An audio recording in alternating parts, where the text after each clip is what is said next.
Hello, good evening or good afternoon to those people that are not in my time zone.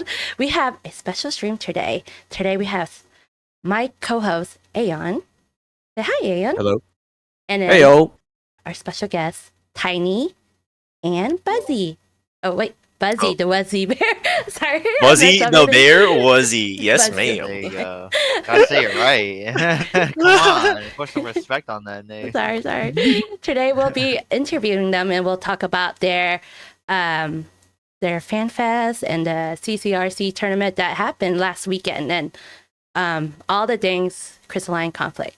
So without further ado, I will let Tiny talk about themselves. Hi. Sorry. I'm in like a revival, like talking about the game as we're like in the stream right now. Hi. I'm Tiny Sausage, otherwise known as I guess Moachi of Seraph, or I guess some of my friends call me Lex. I guess most people call me Tiny or Sausage. Either's fine, or Sausig actually. Sosig. Is it Sosig? It's sausage. Sausage. Technically, Okay. it's like the correct quote unquote like way to say it is sausage. Okay. I'm pretty indifferent. I don't really care. I've been called like everything that you can imagine. Like, so it doesn't really bother me. It's not. It's a stupid like meme name, you know. So it doesn't really matter. Yeah, I'm a CC'er. Started PvPing when CC dropped. I didn't play Feast. I played a little bit of it, like at the end, like the very end, like the last day it was available. And I started getting into PvP because my free company member, what's the Baby Bruiser? Shout out Baby Bruiser. He was into Feast for a little bit, but he got me into it, so I was just dueling a lot at the start, and I was like, hey, it's pretty fun, so I'm gonna get into it when CC drops, and that's where it began. So I've been playing since season 1. Crystal since season 1. I started getting top 100 since season 4, I believe. Oh, I don't really remember. And then my current goal is still aiming for T30. Still got a long what way to go. class do you usually play to get? In solo queue, I play a lot of Dragoon. I main Dragoon for a very long time. In LP, I play Ninja. I also play Summoner in both actually. But yeah, still got a long way to go. You know. Well, we wish you the best of luck. Thank you. Okay, and thank you for your introduction. Now it's Buzzy's turn. Yo, what's up, bro? I'm Buzzy Wuzzy, also known as Buzzy Wuzzy on Gaia, also known as Buzzy Wuzzy on Balmung, also known as Buzzina Wuzina. I was gonna say also known as also known as the Bear. I started PvPing in like I think towards the end of season 20 of the Feast. Like around midway into that season, and then I quit once CC got released, and then I'm back at like season 5. I really don't know what to say, honestly. So I might just end it right there. What classes do you play mainly for CC? Oh, for CC, I started off as a samurai main, and then under the recommendation of a friend, they told me to pick up monk, right? Yeah. And the rest is history. So yeah, both samurai and monk. I have been trying to pick up other jobs though, like Dark Knight, Astro, Dancer, Machinist, just a whole lot of. I'm exploring, you know. Yeah. Tasting the world. Wait, what's that term you were calling? Rainbow? You're trying to rainbow now? Oh yeah. I'm like rainbowing a lot just to to discover my interests. So they say. Rainbowing is meaning that you're expert in all the classes, correct? It could. It's more so that you're just playing in a lot of jobs, You're right? playing a lot, Oh, yeah. okay. Yeah. It could be like a case of like being a master of one versus a jack of all trades, something like that, or Oh. master of jack of all trades, master of none. You know? Yeah. There are people who rainbow badly. That is something you can do. Yeah. Yeah. But actually, so Buzzy, I did want to ask. Since you just mentioned that you only came back to CC, or basically PvP in season 5, what sort of brought you back to the game mode then, and like which didn't initially attract you in season 1, 2, and so on and so forth? Honestly, so I think I should probably like give a little backstory in the idea that I was probably supposed to quit Final Fantasy back in February. Funny enough. Whoa. Yeah, Oh. right. Because I was kind of bored. Because I was already been like raiding for like a year. Because I started raiding in Abyssos or Asphodelos. And I was doing a lot of hardcore stuff like prog, parsing. Yes, parsing. I know. Yuck. And I did some DSR. I kind of got burnt out from that, so I was probably gonna quit the game right there. Oh. But then, dude, somebody wanted me to attend their in-game wedding, right? And I couldn't attend it because I told them I unsubbed, and they're like, "No, Buzz, you gotta play." I was like, if you pay for my sub, I'll attend your wedding." And since the minimum like sub that you can gift is like 2 months, that's what Oh. they gave me. I had 2 months to kill, and then like within that 2 months, one of my closest homies, Hannah Weezu, if you guys know him, Hannah Weezu, they yeah. kind of like yeah. I don't know if you heard of him. He's pretty cool. He's like rank 20 or something, rank 12 on like the ladder right now. He kind of just told me to pick up the game when I had no real interest. The game being CC, right? When I had no real interest in doing so, and since I had like time to kill, because 2 months of sub, and I already wanted to quit, I was like, oh, you'll forget, why not, right? I picked it up and like kind of like I'd say like the rest is history. And I guess like there wasn't really anything that would have drawn me to the game mode otherwise, right? Like I didn't really want to play the game mode because I was still on that like cope train where I wanted Feast to come back because Yeah, that's yeah. like Oh yeah, that was a massive sentiment. Like back then, a lot of feasters were not very happy. yeah, I wasn't really happy either. Like I will say the game mode did look fun at the start. The game mode being CC, right? But it wasn't something that kind of drew me because I was already accustomed and already kind of like I guess I developed like a bond to the game, to Feast. Oh. So seeing it go away kind of like made me sad and all that. Right. Mhm. Right, so I wasn't ready to to get over her yet. Oh. But yeah, no. So then I started playing ranked, and then I don't really know what else to say. Yeah, I just played ranked, and I feel Oh. like everything else just fell into place. So in a way, PvP saved the game for you. Yeah, it definitely did. You hear that, Honestly- Yoshi? Yeah. Queue up, bro. Queue up. Yes. And can you explain this picture that I put up on the screen? Oh, about to pull up, yo. Yes. I don't know what the history. I know that. Okay, so in that photo, I believe that was taken just before the Bog Yarzan match, right? And if you saw that was a really intense game. I don't think there's much story behind it other than the fact that it's just supposed to symbolize me bound to pull up, right? Yes. Like I'm about to like morb on some mother truckers. You know what I mean? It's funny. You became a meme, international meme. Oh, dude, right? So you gotta Well, thank okay, the this is Aussies for the Aussies got their fingers and everything. They Yeah, kinda dude. Yeah. they're quick on that trigger. Yeah. When he got Meteor Drive ready, he's like, About to pull up, yes, I yes, about to sir. pull up. Yeah. I just think it's funny that meme was made before the Bog Yarzan match, which we won. So Oh. that was pretty fun. That's awesome. There's definitely some relevancy to the meme name. Now I'd like to introduce my co-host, Aeon. Hey there. So my name is Aeon, also known as Aeon the Weeb on YouTube, Aeon XII on Twitch. I am also a PvPer, Gunbreaker One Trick. I've been playing Final Fantasy XIV since Heaven's Ward, so I was around with all the weird stats and elemental resistances. And I actually originally came to Final Fantasy XIV because I heard there was PvP.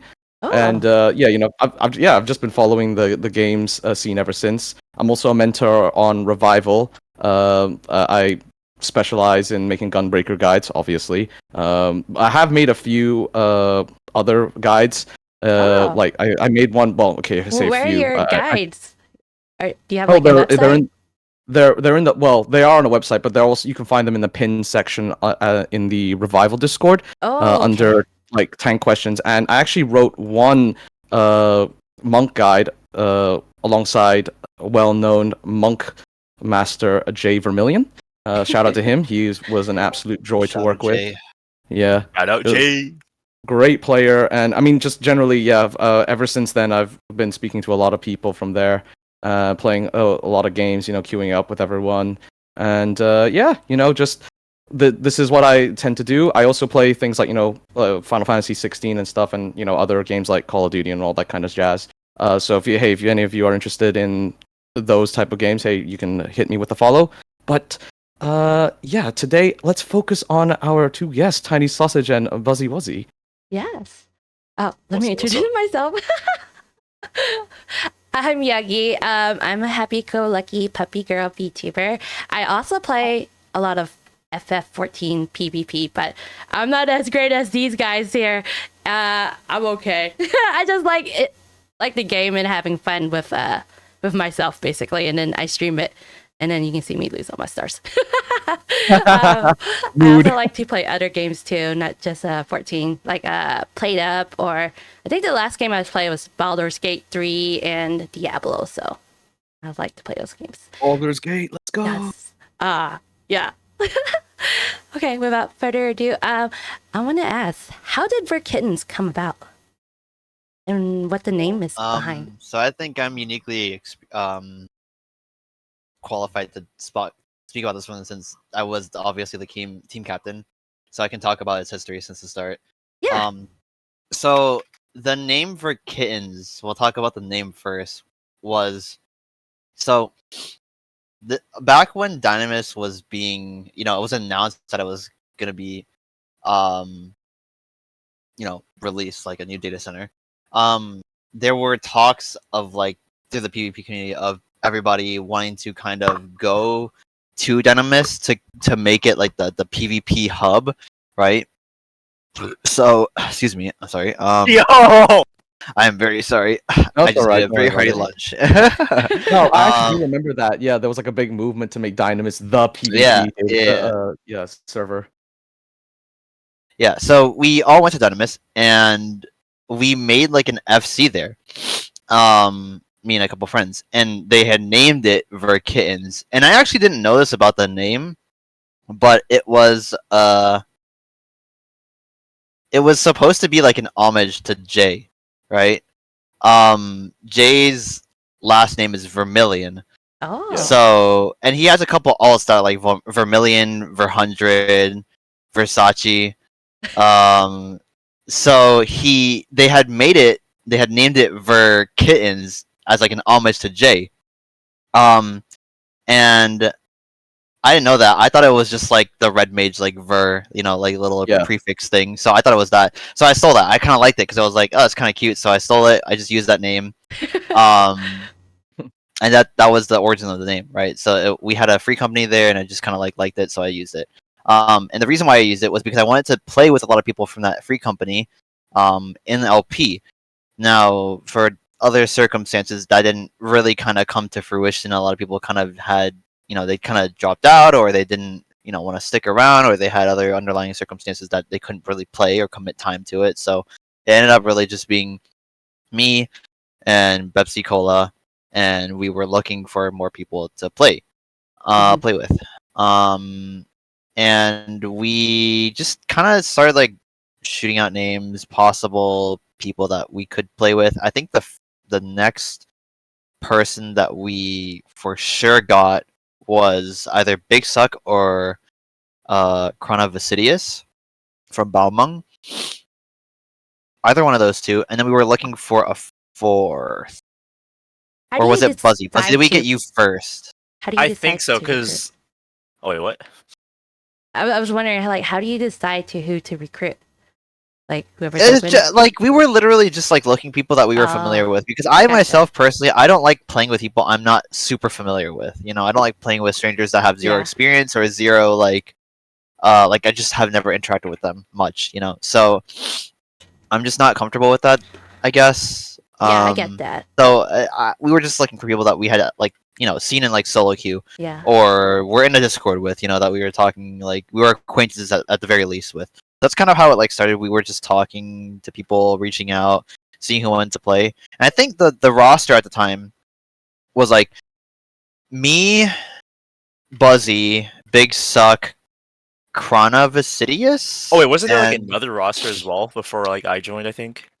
I Or is that don't like- I does that don't really remember. count? Like I have to see. Like let me look at our team Discord and look at like Because I do remember when I joined, I was still kind of like fresh to CC, right? Because I started playing in like I think early March, and then when I joined, it was already like early-ish April. It was definitely after season 5 ended. I know that much.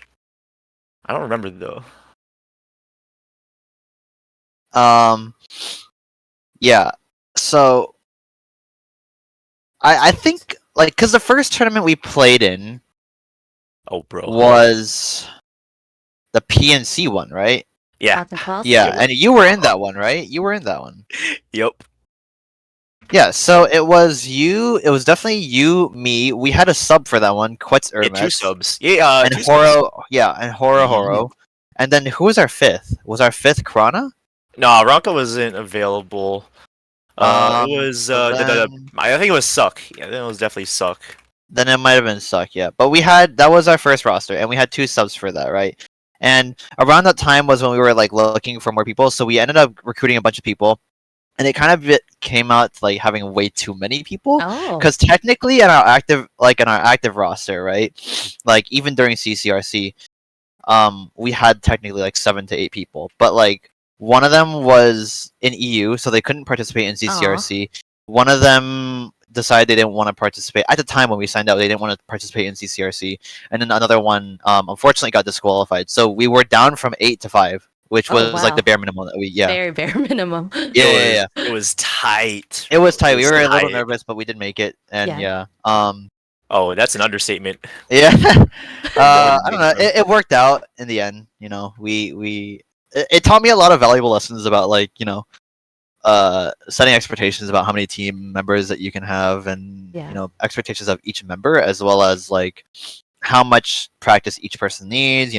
Stuff like that. So going forward from here, I definitely know a lot more about how to manage a team.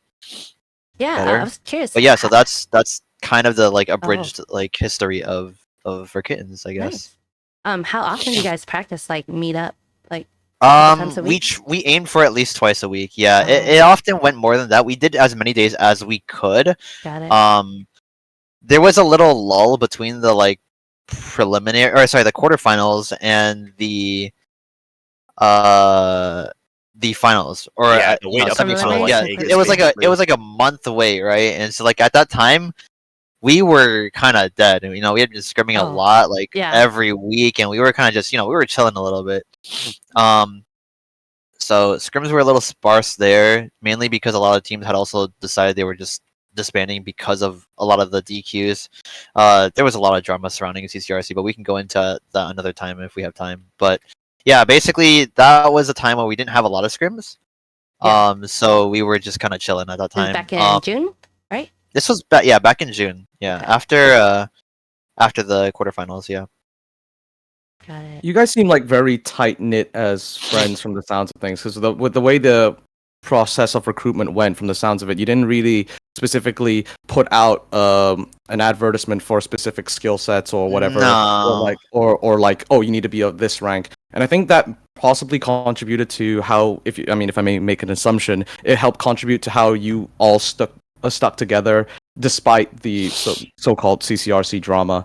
And that sort of like you can see it, like, the sort of element of trust that you guys had even when you were playing your matches.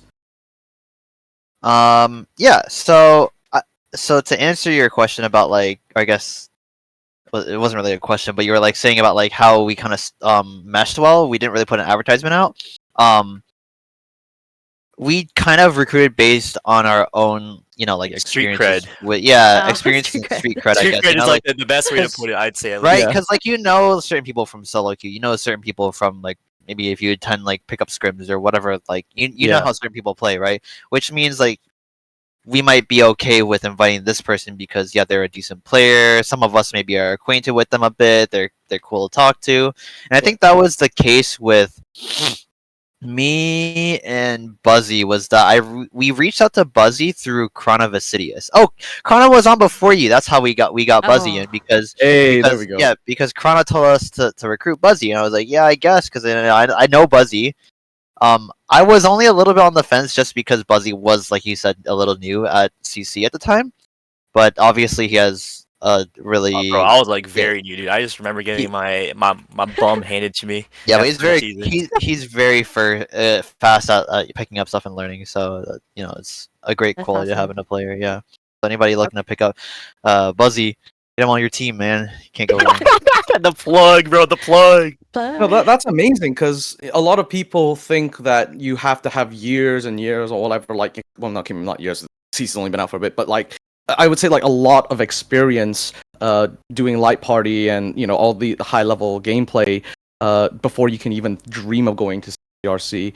But you've shown here that if as long as you listen and you are quick on learning, you can go from where Buzzy was supposedly just brand new to right on the main stage. So like anybody out there who thinks, oh, it's a bit intimidating to try, I mean, take Buzzy as your inspiration. I mean, he Yeah. has certainly shown that it's not impossible. Yeah, no, Yeah. definitely. I think like being receptive is like the biggest thing of like not even just like CC, but just life in general, right? If you Yeah. want to like pick a new skill, you gotta be like hella receptive. You gotta be open to, I guess not only criticism but advice. Like Yeah. you gotta be open to exploring For new sure. ways of learning, right? Like for me, I had to learn through like back in Feast, right? Back in Feast, I was pretty alienated because it was somewhat of a secluded community, but not really. But my methods of learning had to adapt a lot. I had to learn from like VODs, like the very few VODs that existed. I had to ask like hella friends. Oh. I think I had a mentor from Primal, Elena Rawl, if people know them. They were one of the mentors. It's just a lot of ways to learn the game mode that translates to just a lot of things, right? Mm-hmm. I do think it helped that Buzzy had a lot of like feast experience too. It's kind of like it's not the same PvP mode, but like a lot of the skills and mindset and practicing and stuff Yeah, like that can be like applied to the CC. yeah, like sure. I feel like I think like the skills required to improve in Feast definitely translate well to like not only CC but just other games in general. Like, 'cause I also came from like an Overwatch background. I used to play Open Division for that. That's how I got like most of my team experience, which is why I feel like I kind of acclimated well to like the LP environment. So like, and that also that's what also to say for like CC, right? If you do good in CC, that can definitely translate well to like other games too. Yeah, for sure. Just understanding how team dynamics work and all.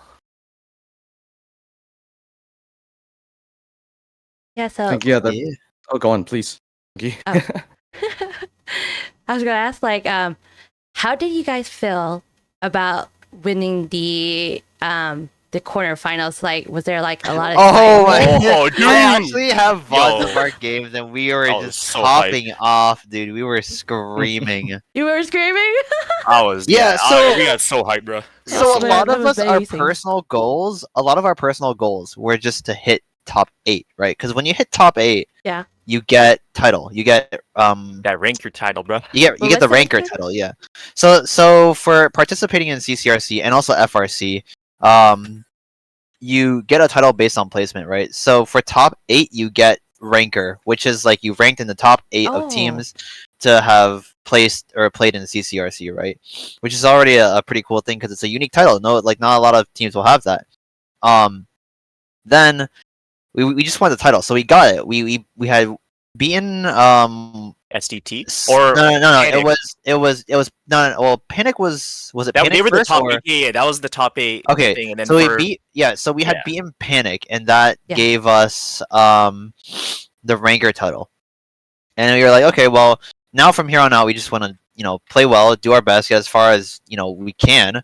Oh no, and then dude! we had Remember, we one studied again. hard for Yeah. We Trade Friends, bro. Yeah, I well, remember, like, I subtle studied gains, subtle that. gains, subtle gains. They're called subtle gains. Oh, so yeah, dude. I remember like studying that team like the SAT, man. Like just the night before, I legit could not Yeah. sleep for that We for that were- top 4 match. yeah, Man. It was insane.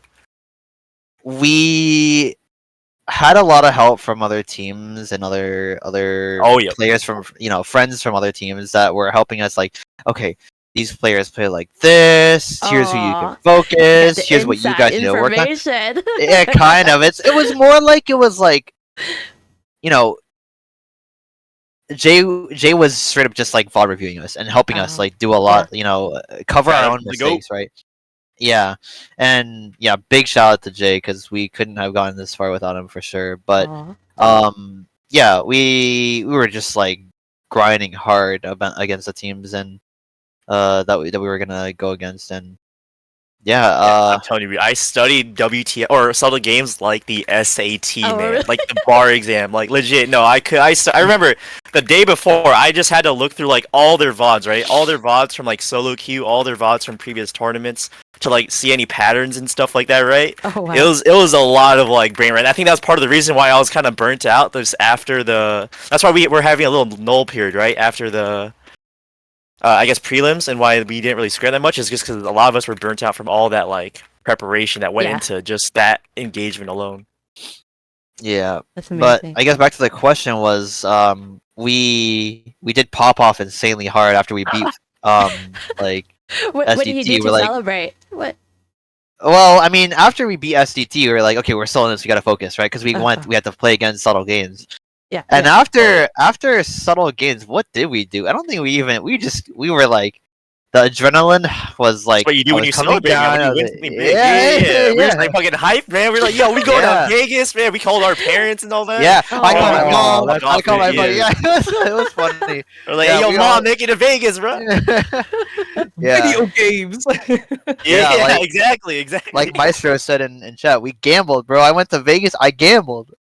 So, but yeah, after top 8, when we get to quarterfinals, what is it? After you get past quarterfinals and you make it to Vegas to play in the top 4, even though it's not like, even though you're only in the top 4, you still get the finalist title. Oh. Yo, it's Jay in the chat. What's up, Jay in the chat. Jay? Shout out to Go, Jay. that's the goat. The goat. That's Jay's Jay Jay's the Bear Vermilion. father. Yeah. Yeah, so even though you only get top 4, you still get the title for finalist, right? So there's only 3 tiers of ranks. There's ranker, there's finalist, and champion. So we got finalist, Gnosis got finalist, Bog got finalist, and then Wolfus got champion. So Dude, that's crazy. Like I feel like we just took that stuff one step at a time. It really took us far. Yeah. Like we first wanted the ranker title. That's all we wanted. So all we had to do was just beat Panic, right? And then all of a sudden we had to beat WTF for or solo games. Sorry, I keep on forgetting. Solo games for the Vegas trip. And then now that we did that, it's like, oh shoot, I guess we have a shot at this, right? So then we gotta now we got Bog Yarzin for the grand finals. finalist position. Yeah, it's just crazy how that kind of like the way we took it one step at a time. It really got us far just through that alone. How are By the the way, nerves? chat, Oh, if sorry. you have questions, please feel free to hold it into the towards the end, and Tiny and Buzzy is going to answer them. Maybe, I don't know, depending on the question. I can try our best, yeah, or my Yeah, best, yeah. my best. Saucy will Yeah, yeah. definitely try her best. So- I just want to ask, how are the nerves going into grand finals? I mean, like, you grand make it- finals. Oh, So being on stage in general for me wasn't that bad, right? It was like we were talking about this just before the stream started, right? Being on the stage itself wasn't horrible. I think because Buzzy, like you said, it was just like it's more personal on stream, right? Being on this stream makes me nervous, but being in front of a crowd of like thousands of people wasn't as bad nah, bro, because it's not personal. Yeah, it's a lot of faces, so it's easy to like disassociate yourself with that big crowd and just view them all as like this might be a little toxic, but like as little ants, right? Yeah. There's just so many. Yeah. unshakable mental. But Yeah. then it did feel different going into the grand finals, right? Because like it's the grand finals. We're against Wolfas, who are playing the money match now, and we're playing for number 1 in North America. It's kind of a big deal. So, I'll admit I was a little nervous. what did you do Also- to calm your nerves? So we actually had like a little pregame ritual where all of us just kind of held hands and like prayed, right? Yep. They're like, oh yeah. I don't know if you guys could see it on the stage, but you could look at like maybe see it, try and find it during the stream. like right before the games, we were all just like holding hands together in a line and we're just like kind of praying, right? We're all in this It's like together, man. a We're feel all in good this moment, together. yeah. Wait. We're trusting each other, you know. So Oh. yeah, there was that. And it was just it was just a good time. I mean, like I just tried to remind myself that we're all just here to play and have fun. Like I said on stage, it's we're all fairly good friends with each other. Oh. So like even if we lost to like Bog, like that would have been fine because Bog is they're cool people. They're awesome. And we had a lot of fun just hanging out with them even outside of PvP. Oh, we Wolfus had a too. lot They of played fun. they played amazing. Wolfus was cool to hang out with as well. They were very I'm cool. not. Yeah, I wasn't like super close to them, and they're more like acquaintances. But like from the short amount of time that we got to talk to them, they were really cool. They were So very cool. yeah. Shout out to the boys. Yeah, so I mean, like I just tried to like remind myself, no hard feelings for whatever happens, basically, and that just kind of helped me a little bit to calm down. Yeah, like Yeah. all the spirit of competition basically is Yeah. what we were there for. It was in there, Yeah. and there's like no like anything else attached to it. It was just we both want to win, so we'll just try our best and see what happens. Yeah, and I was very surprised, like during the tournament, or even just during my time there, like how amicable like everyone was. Because you think Aw. of PvP as online, and we're all like toxic, like flaming each other in Revival or whatever. But then everyone's like so chill in real life, everyone. Is it because they're it's behind like the keyboard? yeah, like you remember, you get to see people for who they are. It's like oh yeah, these are people too. That's Yeah. it's chill. And you're all here for the same thing, essentially. Like, you all Yeah. enjoy PvP. That's what you share. And if you think about it, so it's not like a raid where you fight a boss. You're like fighting each other. You are each other's content in a way. Yeah, exactly. Yeah, it's a good way to Fun. think about it. Yeah. And so without the community, there is no content. There is no game. So in a way, I guess I kind of appreciate people that I fight against in that sense. Like, thank you for queuing. Yeah, exactly. Aw. Were you able to enjoy any of the FanFest activities while you were there for the tournament? Yeah, we did. So actually, we kind of stuck together as a group for the most part. Oh. Just doing our own shit. cute. Yeah. I'm sorry, our own stuff. And Language. sorry. It's a PvP. Kids in the chat, man. It's the PvPer in me, man. Yeah. Yeah. So we were chill. We were just going around because actually leading up to this, to me, I was just like, when we were going there, I was just like, okay, I'm here for CC. I don't care that much about FanFest. But when we got there, I was like, holy, like FanFest kind of reignited my love for this game. Aw. Like That's what I'm I've saying. been playing this man. game. That's what I'm saying. Yeah, I've been playing this game since like 3.4. So when I was new, I was like, starry-eyed. I wanted to do everything. I wanted to get into this and that. I wanted to do Savage rating, whatever. And I eventually got kind of jaded, and I was like, I don't really enjoy the content in this game that much anymore. But like, just thinking about all the the story, the people I met, and stuff like that, it was really refreshing, Oh. and it made me want to play. So like, immediately after coming home from CCRC and FanFest, I just started doing PvE content again. Oh. Ironically, with like PvP friends. So yeah, so it was great. I just finished Pandemonium, the raid tier, so it was really cool. Nice. Hey. Yeah. I mean, because FanFest does help you sort of realize more directly the community you're actually in. Because it's a huge game. It's like, what do we have, like 7 million players registered or something? I could be completely that's wrong. a lot. But we do have a lot of registered players. But the thing is, because of how instant everything is in Final Fantasy XIV, you don't really ever get to be in that sort of big sort of gatherings where you see everyone, you talk to everyone. So I think, with FanFest, it does make you realize that, oh wow, these are all the people I share this game world with, and I think that makes you feel like you're part of something bigger. Yeah, and it's especially just like I have a deep respect and love for like the development team of this game. They put so much work in it, and it's hard to. There's not a lot of companies that will kind of treat you like the family that they said that they Oh. feel like we are a part of. So Speaking of meeting the developers, here's a picture of you guys meeting. Yeah. Yoshi-p. yeah, How Dude. did you feel? That's the man. oh my god.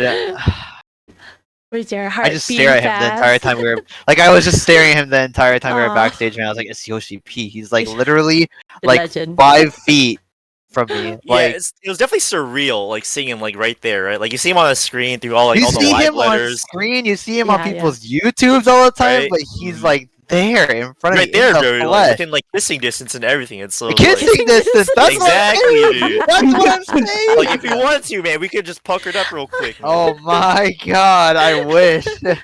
Square just put you on a list. It's like, don't let these people go 10. Do not, yeah, don't let For the don't back. sign these guys up for the Don't next let CCRC. Buzzy the bear ever like 5 feet within Yoshi-p. Restraining order. But yeah, it was surreal. Like we got to shake his hand, stuff like that. Oh. God, I wish, dude. Okay, I so understand. actually, Don't forget that, dude. That was awesome. yeah, he was such a sweetheart, man. He was so nice, but Sweet. he's a sweetie. Aw. One thing that happened was after our bog game, after our bog set, we were all going backstage. He was saying like nice fight, and stuff like that. And then he was like, "Who's the dragoon?" Because I guess he was just watching Aslan Zoe play a lot. He's like, "Who's the dragoon?" And then Aslan finally comes backstage, and then he's like, "Oh, are you the dragoon? You played awesome, man!" And he like hugged him. He like pulled him aside wow. and hugged Aw. Az. Like it was so cute. That is so Yeah. cute. Like Az is such, or not? Well, yeah, Az is such a nice guy. But yeah, like Yoshi-p is such a nice guy, and I was not expecting him to be so like touchy feely. Like to hug him. Oh, That was so wow. cute. That He was is definitely cute. a very real type of, if that's the right word. Like he was down No, to I know earth, what you mean guess, by real. is Yeah, the he word. was so Yeah. he was so real, man. Yeah, like I mean, if you think about like most AAA companies, when it comes to their head developers, they're very, business-like. There's a lot of bureaucracy that they're sort of marred by, which kind of then Yeah. makes them feel very disconnected from the player. Whereas Yoshi-p, he like from the impression I'm getting, he just feels like someone who just genuinely enjoys the game besides Mhm. you. And the know. community, yeah. And I guess FanFest is like one chance, to interact with the people that he creates the game for, and he does all this hard work for. So I very much imagine that he looks forward to FanFest as much as, if not more, than anybody else.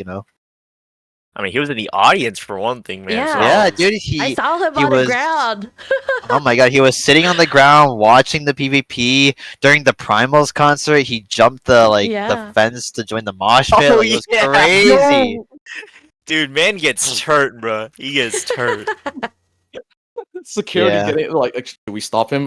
Like, he still has to make another expansion, right? We can't have him like collapse on us. Yeah. Nah. Yeah, that guy works too hard. Yeah, he does. All right. Like on the day of the tournament, did you have any special breakfast or anything? Actually, funny story about that. Buzzy, you were there for that, right? So it wasn't on I the day of the did. tournament, but it was the Oh. day of the setup. Actually, was that day 0?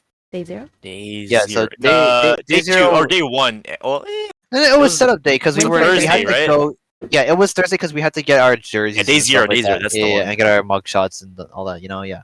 So Thursday, we woke up and we are like, okay, who wants to get breakfast and stuff like that? And John Dark Souls, he was rooming with one of his buddies that he knew from his from like he's known him from like since before he started playing 14 or something. So he was rooming with a very close friend of his, and they went for breakfast, and he was inviting us to go to breakfast with him. And you know how Final Fantasy 14 players are. We can't coordinate times. We're very bad at Schedule prog is so real, dude. yeah, dude, scheduling is So real. impossible. So we Scheduling all showed day. up. Our thing.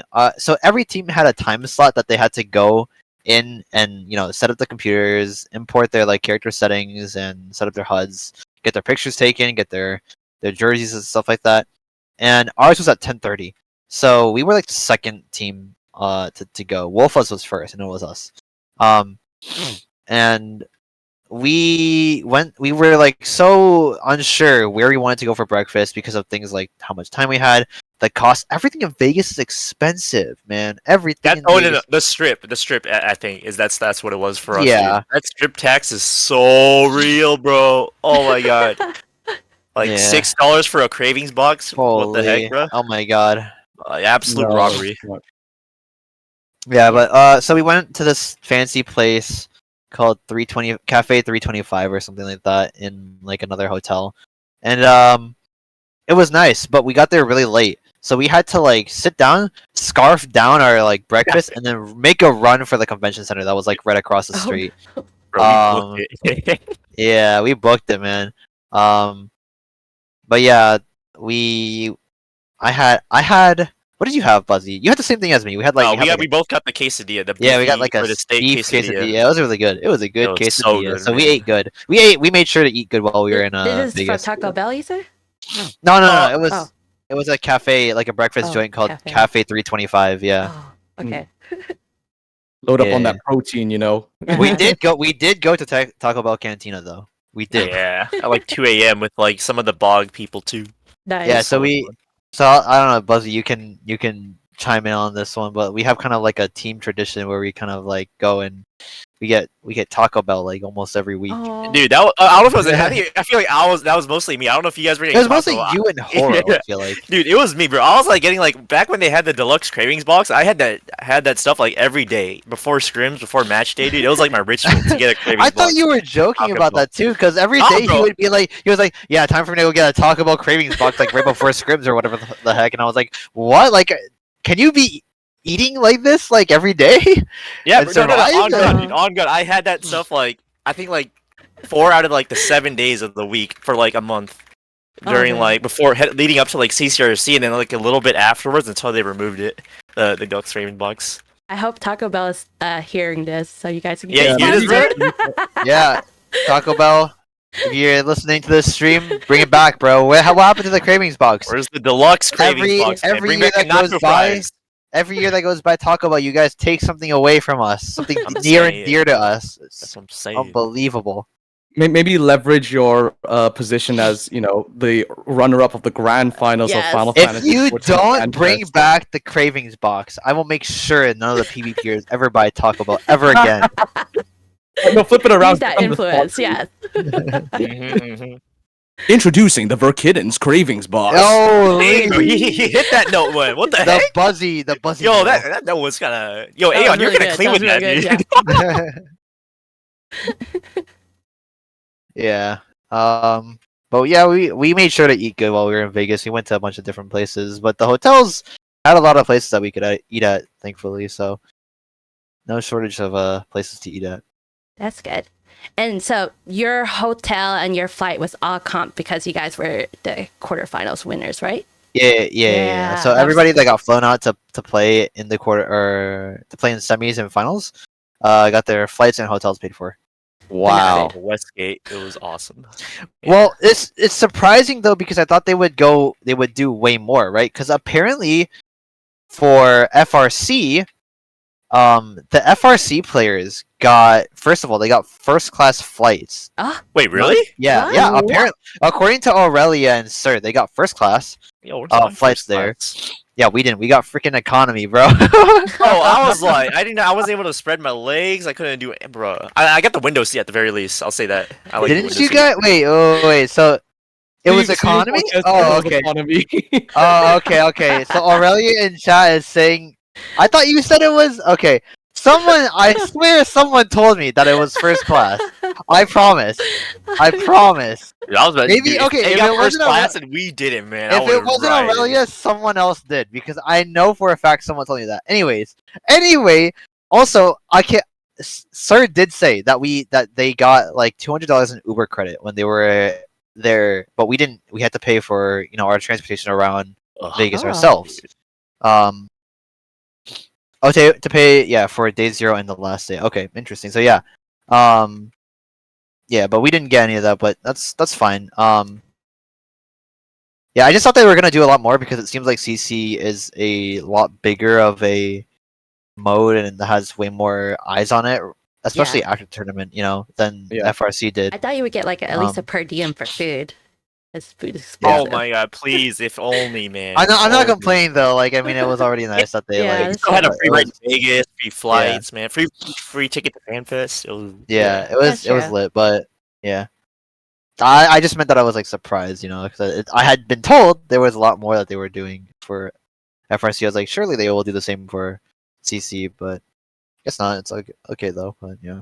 Well, I mean, listen, with how well received CCRC was received this time around, I think at least Square Enix themselves and, by extension CBU3 will look at this and think, right, maybe it is actually worth investing more, not into just the mode of PvP, but also the things that surround it, like CCRC. Maybe in the future we might get much more covered by CBU3 because you want to let the players know, hey, it's worth it to really invest your time into this game mode, and maybe you yourself can be on that stage enjoying first class flights, comp food, everything. Economy Yeah, flights with but possibly a I window seat. do Yeah. I do wonder though who is funding it though, if it's Square or if it's CBU3 specifically. Mm. Like Mm. maybe It it's could a be a mixture Square of thing. both. Yeah. If it was a Square thing, I wouldn't be surprised. That's why. Though. But yeah. Yeah. That was day 0 for us. We pretty much just went in and we got our characters loaded in, got our jerseys, took our mug shots and stuff like that. We met And Wolfist. That was pretty cool for the first yeah, we time. met Wolfus for the first time that day. And I guess Wolf- Gnosis too. I think Yeah. Gnosis came after us, so that was I cool. hate that you say that. I hate that you say What, Gnosis. Gnosis? I mean, that's how you say it. It's literally in the name. There's a Gnosis, G for a no way. reason. It's What's G that? What's that N. G doing there next to the N? What is it doing, man? It's not silent. I'll tell you that. It So is silent. What are you No, it's not. talking It's about? not. Yeah. No, it's So not. if It's you not. It's not. It's not. So if you look at tense. like a little small fly, you call it a gnat. Yeah, it's a good net, man. You see, that's where he gets it, bro. Aeon What? gets it, dude. Aeon No. gets it, dude. Y'all are tripping. Oh my god. Okay. I think we're gonna take a 10-minute break here. Alright. We will be Alright, right back. enough time for me to go get my cravings box. Okay. Yeah, my cravings box. Cravings Okay. box, We'll see sponsored by you in Verkittens. 10 minutes. With the Baja Blast. See y'all guys.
everyone. We're back with our special guests, Tiny and Buzzy, and my co-host, Aeon.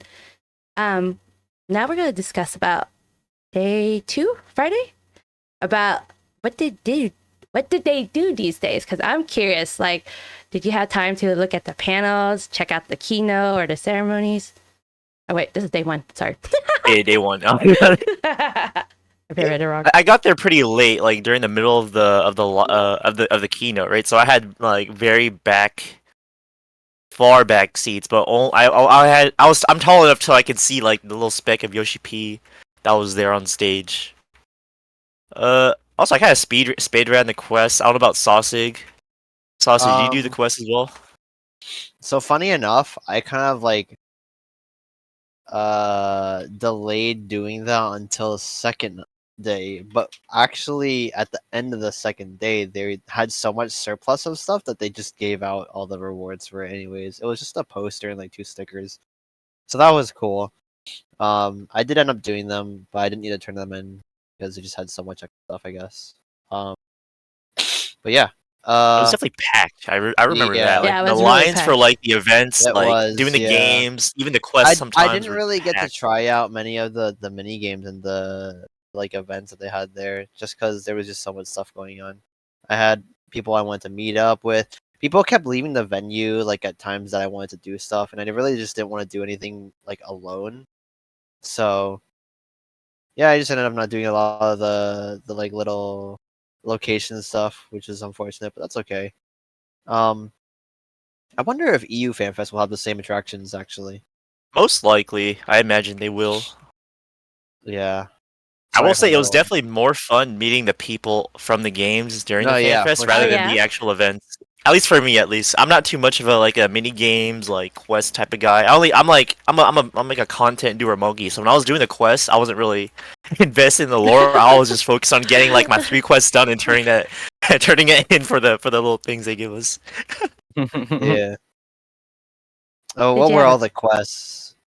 There's like Sorry. There was dude, a lot of I them. took a couple of photos. But I'm pretty shy There to share was those. one where like That's you had to okay. take a picture of yourself holding up the moon. There was one where you had to like go through the like portal to Elpis. Oh, this is the one where you had to dance. Take a video of Yeah, you I did dancing at that the one. I Mare. did that one. Yeah. Bro, I tried doing the like an Fortnite Orange Justice dance on that, and I failed miserably. And nobody will ever see that video ever. Nobody is ever gonna see that video. Only whoever that poor soul from like the venue that had to look at it for me to turn it in. That's gonna be engraved in his mind forever now. Dude, he is definitely seeking therapy after that. Yeah.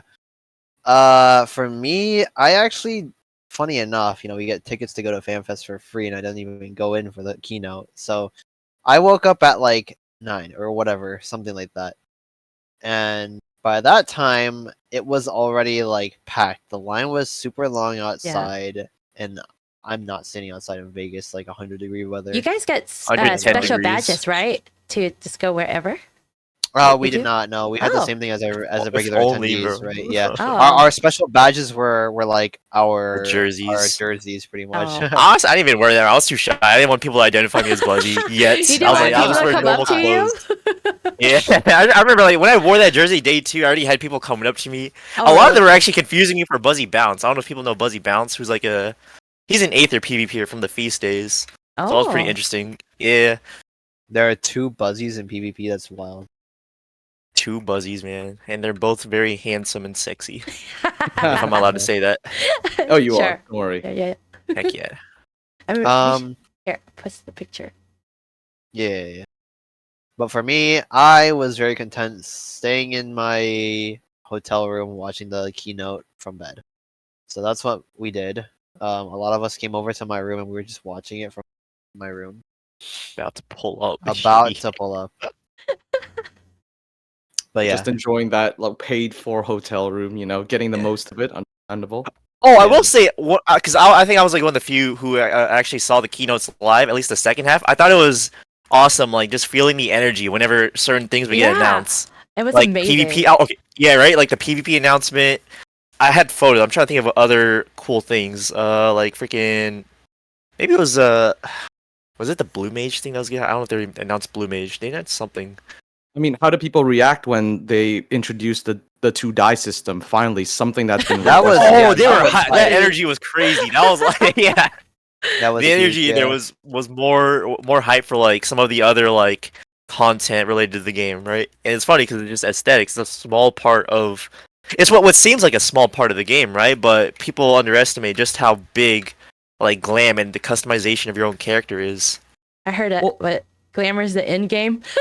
Glamour No, is it the end game. No, it is. I mean, because But if it's you think just about kinda- it, like, sorry, I mean, if you think about it, like, progression, gear, power, that gets replaced, but style is forever. Style If you is look good, forever. that's permanent. It doesn't matter what expansion you're on. If you look good, you can have Yeah. something all the way from Stormblood. Well said. Yeah, but it's yes. kind of like it's crazy to me because there's games that are older than this game that have way better die systems, and it's weird. Like, what? I don't understand what the limitation is on. But I guess like I don't know. I guess it's just poorly implemented. Like It could equipment also design, be I guess. the. Well, I feel like it's probably like part of it is just like the models and textures, right? Like, 'cause this game was already designed to support a 1 die system. Adding a 2 die system would like require you to change a lot of the glams that are already in the game. So because they started off with 1 die, it would have been Yes, it'd be pretty hard to move to the That's- 2 die. That's probably why it took so long to do that. that's definitely what it is because when I was growing up, I used to play Mabinogi, and I don't know if anybody knows what that Oh, game yes. is. Oh, Mabinogi, yes! Yeah, so Mabinogi is like extremely old, and the graphics like they show that off like very well. But like it's still a charming little graphic style. But the thing about it is that there's like a 3 to 4 die system, but because the game was built around that, like gear was built around that from the ground up, like to begin with, it's not hard for them to implement new pieces of equipment that follow that structure because the system was already built to support equipment that can be dyed in 3 or 4 different spots, right? But this game, because the system is only built to dye one thing, whenever they include a new piece of equipment, they're like, okay, what part of this is gonna be dyed? Sorry, and it's like they can't do anything else from that because the system and the function of dyeing is only limited to 1 dye. So, yeah, I think that's definitely the issue is that they had to rehaul the entire like dyeing feature and system for it to work, which is what they're doing now. So that's cool. Because like they have to go back through all the old pieces of gear, every single piece of gear, and be like, okay, now you can dye this with another dye, but like what part of it can you dye with another dye? You know, so they have to go through each piece and say here, this part is dyeable, this part is not dyeable, this part whatever, you know. So yeah. Yeah, 100%. It's definitely a very complicated sort of thing to retroactively add, but I'm just glad it's here. And I know they've mentioned that there will be some pieces of gear that won't be affected by this change, but I'm willing to give them the time to actually, slowly implement it, so we eventually get the ideal state we want. Dude, 3 I'm telling you right now, dyes, 1 day. dude, no. The day they announce Vieras can wear hats, man, that'll be the day that freaking Fanfest explodes. Yes, Yeah. I would be That excited. that auditorium or convention center would erupt, man. I'm telling you right now. They'll announce that alongside Fred Hrothgar. Yes. Sam Edwards. Yeah. I feel like that's coming. That's on the horizon. JP Fanfest or EU Yeah. Fanfest. Keep the eyes Probably, peeled. yeah. Oh, were you able to watch the new Dawn Trail trailer at all? Yeah. What do you I think about think it? I missed it. I don't know. Oh. Sasuke probably saw it. Yeah. Well, you still haven't seen it? No, Yeah. because Oh I think my I arrived at the auditorium or the convention center like just as soon as like the Dawn Trail stuff got announced. Yeah, but it's I on believe. YouTube now. It was like released on YouTube Yeah. like immediately after. All right. Well, I didn't see it then.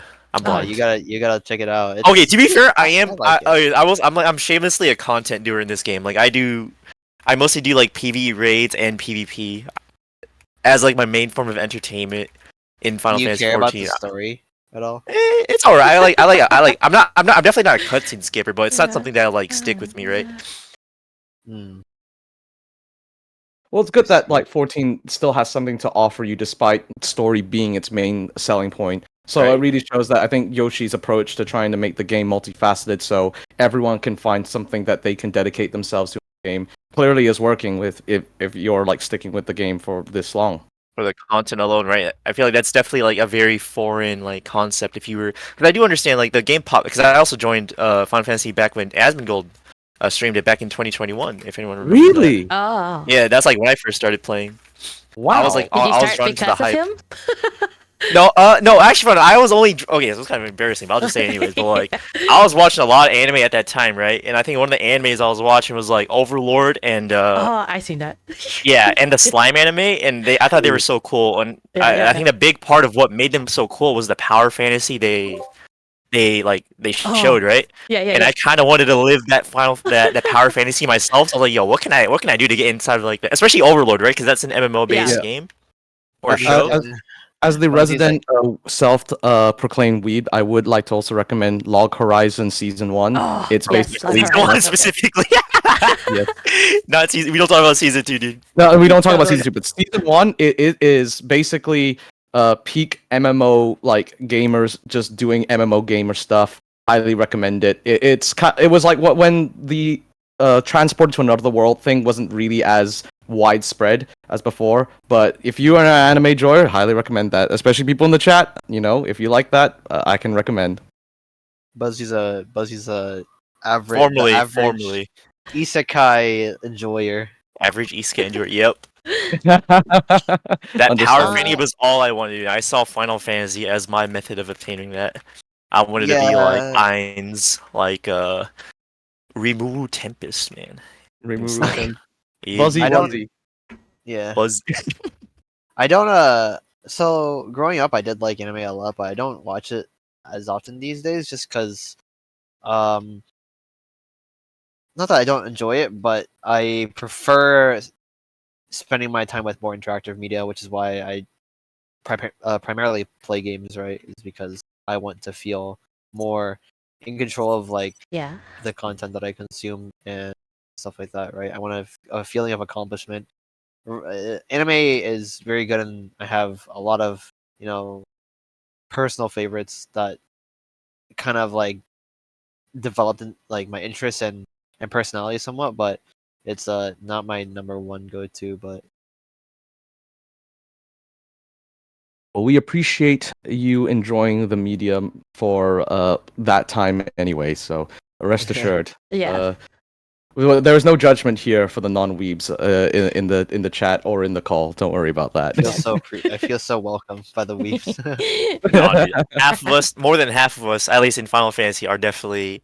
I don't say weebs, but anime connoisseurs. I mean, like I'm like a Yes. different kind of weeb, right? Like I watch Yeah. VTubers sometimes, or a lot actually, but like That's next level. Heck it's like yeah. I don't really watch like streams. Like it's just like I consume the media in the like most, I guess, efficient way for me.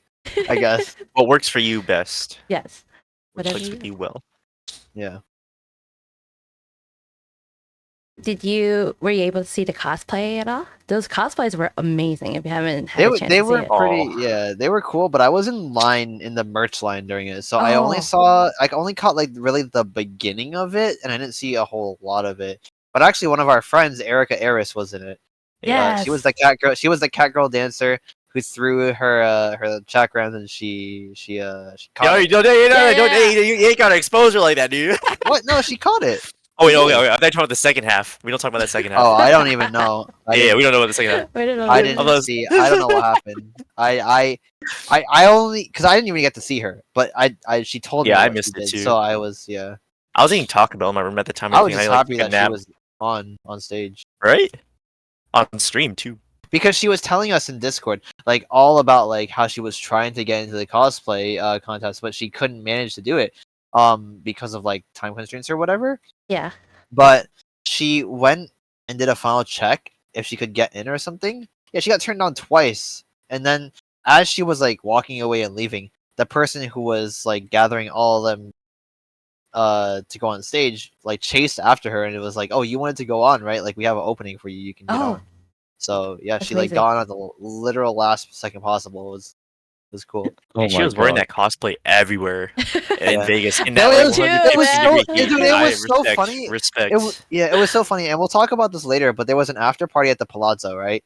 And when we were leaving the Palazzo, it's Vegas. There's casinos everywhere. We were walking through the casino that kind of connects the Venetian, the Palazzo, and there was some guy that was just staring at her in disbelief at what she was wearing. It was so funny because like you have all these like Two these worlds colliding is old what that adults. was. Yeah, it was just like, and then you have like Final Fantasy 14 players that are cosplaying like cat girls in like the casino. He gave her the like most like bug-eyed stare Oh, ever. wow.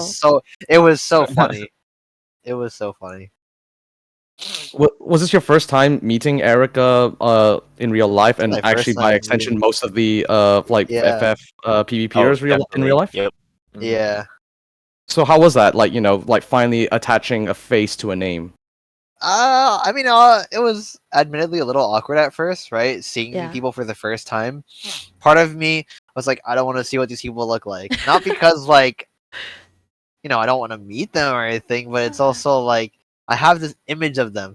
They are a Lalafell. I don't want. I don't want to. They're not I don't Eric, want to cat like. girl. It Yeah. shatters my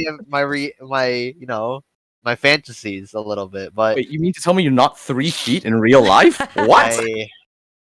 you never. Actually, Not I a can't cat say that. I girl was with gonna a say you fluffy guys didn't tail? see. I was gonna say you guys Say didn't it. see me, but you guys did see me. Everyone saw me. So yeah, I guess. It's out. Oh, that's true. Yeah, Jay is a cat girl in real life. Don't worry about that. True, actually, yeah, facts. Canonically real. Okay. So What if we met everyone? They looked exactly like their avatar. That would be kind of That- scary, actually. that is scary. Oh, I'd be the cutest. No cap, man. Let's follow. did any of you catch the piano performance? Oh yes, dude. Yes, oh, I got front row seats oh, to that. I even I'm sat. probably of the Nice. minority that actually liked it more than the primal. But No, I definitely liked it more than Primal. For one thing, the Really? Primal concert was loud. I Oh, like yeah, that so about loud. it. It was but, I loud mean, in a that's- painful way because I also had like front row seats too. Because I had my Oh. members of my week 1 static saved a seat for me like at the very last Aw. second. They're like, "Yo, Buzzy, you wanna cop a seat for us real quick, or you wanna? We have a seat saved for you. You trying to come?" I'm like, "Oh shit, bet." Oh wait, it's part of my language, but yeah, like, "Oh shit, bet." And I was like one of the very few. I felt like an aristocrat, just being able to just sit down, right? While everyone else around me was standing, so that was pretty crazy. Oh, shout out to Aurelia for handing out earplugs Yes, to everyone. shout out. Oh yeah, dude, those came in clutch, Dude, man. I used wish those I earbuds. had those because like the sound wasn't overbearing for me. It was loud, but like I was okay. It wasn't hurting my ears or anything. But it was also just like so loud that at some point, just like everything kind of became a little muddled. It's just So bass. I was just like, at a certain yeah, point. it's just bass, straight bass. So it's like, yeah, I'm enjoying this, but I can't appreciate it as much as if I was just listening Yeah, to Keiko that's- on the piano and fucking, sorry, what's her name? The Amanda Aiken, the Yes. singer. Amanda Yeah. Akin, yeah. Yeah, they were Aiken. great. Yeah, that's why I like the piano performance more. It was a lot more easy on the ears, but it still provided kind of hype, right? I forgot she It's- sang one, I think, of the balance or something like that. That was It's more insane. intimate she sang in too. the Yeah, intimate. Well, Did- it's like, seeing the Soken. What's that? What's the instrument he plays? Bro? You guys- automaton. Automaton. that feature. That's definitely gonna be a Yeah, fan and that's from now like on. yeah, that's always like why I appreciate it too, because he always comes out during the like piano performances too. So like he was amazing in the primals. Don't get me wrong, because he played like 5 different instruments during like all of Fanfest, and it was kind of insane, right? He can't sing, but he can play instruments. He can play He everything. can't sing, man. You ever hear Lahi? My bad. Yeah, I wish he serenaded us again. This time. Oh, Nah, jokes aside, like I'm not joking. I'm not joking either. I'm not like dissing him. I just mean that his instrument playing skills is far superior than his singing. Is all I'll say. Oh. IRL Bard, max level Bard. He's got everything. True. Max Bard, well said. So after the piano performance, did you all have go back to the hotel room and get a good night rest, or What did Oh, we do? That was the Or Taco Bell gamble? night, I think. That was the strip night, I think. The strip night. What's that? Yeah, so I think a lot of us we all take a rest. I know I had dinner with my week 1 static, and then afterwards, a couple of the PvPers, do you remember how we all decided to go to the strip, Sausage? Yeah, so that was the night you, me, like Az, Veneer, Jamie, Jay, Golden. Pepsi, Jay, Golden. Yeah, a lot of us from Bog and Verkittens, we just kind of went out on the strip and just walked around, hung out, and just had a good time at night. We were just chilling, bonding, you know. Get Oh. some was good fun. photos. We went to Oh. we went on a journey, man. We all met up at Caesar's Palace, I believe, and then we all decided to just walk the strips. We went from Caesar's Palace, walked by the Bellagio fountain, if you know where that is. Took some cool ass photos. As a Oh, group, nice. man. Yeah, those are pretty fun. And then we eventually like made our way up to the mecca, right, of all gamers, the Taco Bell canteen. Of all gamers, the mecca of all gamers. That was a good time. Yeah. I think what You else guys happened. gamble at all or nah? Or I didn't gamble, at least not me personally. Yeah. Saucy might have, though. She goes hard. I did a Did- little did you bit. I gamble mean, too? I just played bingo, right? So I was meeting up with my FC friends, There's right? bingo? Yeah, bingo. No. Like bingo is like a big thing apparently in like Oh. casinos or whatever. But like, here's how it works, right? Is like we went to this place called South Point that my FC like leader and her friend, her best friend, we all went to together. And he was because like he lives in Vegas and apparently he gambles like a good amount, at least like once a week, right? And he was showing us how to do it because apparently bingo is just like these days you just get a machine that plays it for you, right? It basically loads up 8 cards and tracks everything for you for 13 rounds. So pretty much all you're doing is just you're getting a machine and all you have to do is say bingo when you have bingo, right? And pretty much the entire time is you're just chilling. You're just sitting there talking with friends, catching up and stuff like that. That's what we did. We just kind of chilled while the Nice. machines played bingo for us, and we Like got rolling we the got a dice drink. goes more steps. Sounds like, right? Yeah, it's like it's still gambling, but it's like it's pretty chill. It's just really Yeah. chill. Oh. The lady behind us, she said she was playing like all day. She won like $1,500 in that one sitting. Dang. it was it, Wow. it was crazy because she kept winning back to back to back, and I was like, what the heck? I want Wait, her she was playing cards. multiple machines? No, she was playing with one machine, Oh, but she okay. had been playing all day, right? Oh, And like okay. whatever, I guess like I don't know if they do this at all the establishments, but like the place that we went to, they do bingo like hourly or like hour and a half, like every hour and a half. So it was fun, because like it's basically gambling, but without having to do anything. And the machines just do it for you. You just say Wait, were there a bingo if lot you of have old bingo. people there? Yeah, there's a lot of old people. Bingo is definitely well. It's a staple. Yeah, it's a staple. Gambling in general is like an old person thing, right? You guys ever seen like the meme that's like Was it just like a bunch of like old people sitting in a row of like slot machines just pushing one Yeah, button? dude. Yeah, I'm telling you, yeah, just exactly. a That's bunch what I of was people saying, like, living in the that's like- moment. It was awesome, man. Not a phone in sight. Just Not a all phone in having sight. fun. yeah. Did you that- win I anything? remember bingo? No, I did not. Oh. Unfortunately, I did not. Unfortunately, win anything. You weren't asking how much you lost?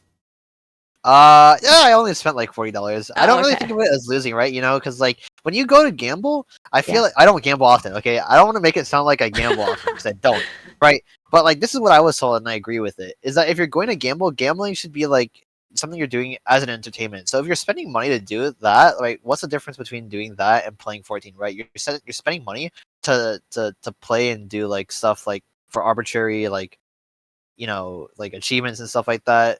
But gambling is the same thing. When you set aside money to do it, you're just setting aside money. You expect to lose that, right? Yeah. And anything Yeah. you get back is fine. That's you got lucky, right? So it's just kind of like I lost $40, I guess, but I was also prepared to, and I had set aside $40 to just do that because Yeah. I was spending time with my friends, so it's fine.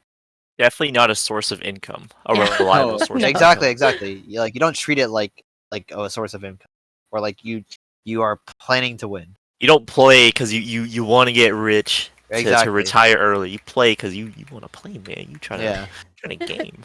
That's your sub money right there. Is how you Sub how it money. should be viewed. exactly. I gets it. Sorry guys, I'm not subbed this month. I went to Vegas. Yeah.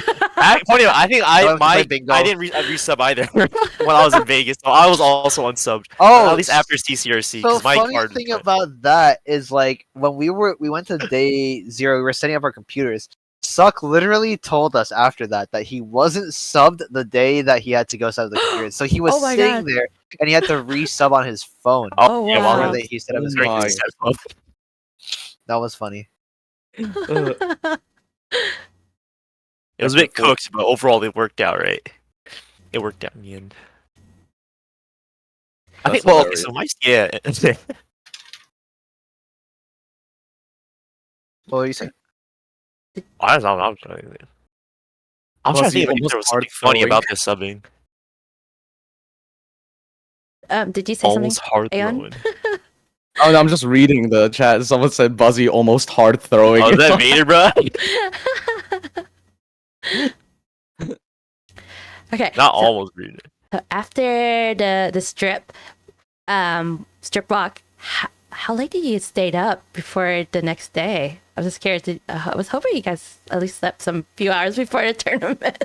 Oh yeah, we weren't. I don't think we were up that Me? late. Like I Oh, think okay. we were up like latest like midnight or 1 p.m. or Oh, 1 a.m. No, it was 3. No, we stayed up till like 3 a.m. During the night we Did were on the we? strip, right? Yeah, we got home late. Oh, At least Really? because I remember we were on the strip till like 2 a.m. around that time because that's when the canteen closes. That's how I know. That's how late we were. Oh wow. I Right? don't Remember? remember that. I don't remember how late we were out. Yeah. Well, because I just remember we had a Uber, right? We had to take 2 Ubers.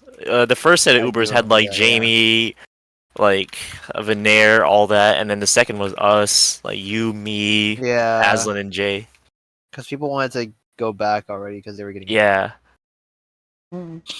Was So it? It was, right? did you have time to practice this all between these times, or no? No. That's the most cooked thing about it, right? Is that we in the CCRC Discord we asked like, are we gonna have time? And we definitely should have had time because there was so much time before our game to practice. Like they had so much time, but they Oh. didn't let us. They didn't give us any time. So Well, also we they didn't asked- really give us the gear to practice as. It was another. Like, I at least don't they had the understand, gear, but like, they didn't let us. had- Yeah, they didn't let us. They had the setups, and they definitely could have, but they didn't. So I don't know, a little bit cooked. We did because- bring like 5 laptops. I remember that. We didn't Like even somehow we brought 5 laptops, but since most of them were on Steam, they had the Steam version of Final Fantasy, and half of us didn't. It Oh, no. was we gave up on that. We're like, oh, we Oh. can't warm up. Yeah, Shannon told me that Shannon from Gnosis said that they went to a computer PC Yeah, they went to I a gaming heard. cafe Yeah. to warm up. Yeah. They got them to download the game and everything, right? Yeah. Oh, I thought Crazy. you would do. Yeah. I think we definitely looked into it. We just didn't see the avenue of internet cafes as a way to warm up, just because we didn't know if any of them were available. Which it kind of sounds like that was the case, because it sounds like the Gnosis had to like actually go through a lot just to get that internet cafe to support Final Yeah. Fantasy. Yeah, they had to like download and install, and then they had to come back the next day. I think, from what I Mhm. remember. That's crazy. Yeah. Good gnosis. Goodness. So after you slept, what time did you have to wake up to get ready for the tournament? Or Okay, so 9, that's for sure. Day. That's the most cooked Yeah. thing, right? Is that okay? I'm gonna mask off a little bit here, okay? So we went to the venue because they didn't tell us what we were gonna do like the entire time we were in Vegas for some Oh. reason. So when the day of, we get a message from the GM and they're like, "Okay, yeah, sorry, it's been really busy." Which I mean, I understand. I understand that a lot because it's FanFest and he's a senior. He's the senior like community like manager or whatever. So he had a lot going on. But he was like, "Yeah, sorry for the for the absence of communication. You guys are gonna meet here at 10:30 in the morning."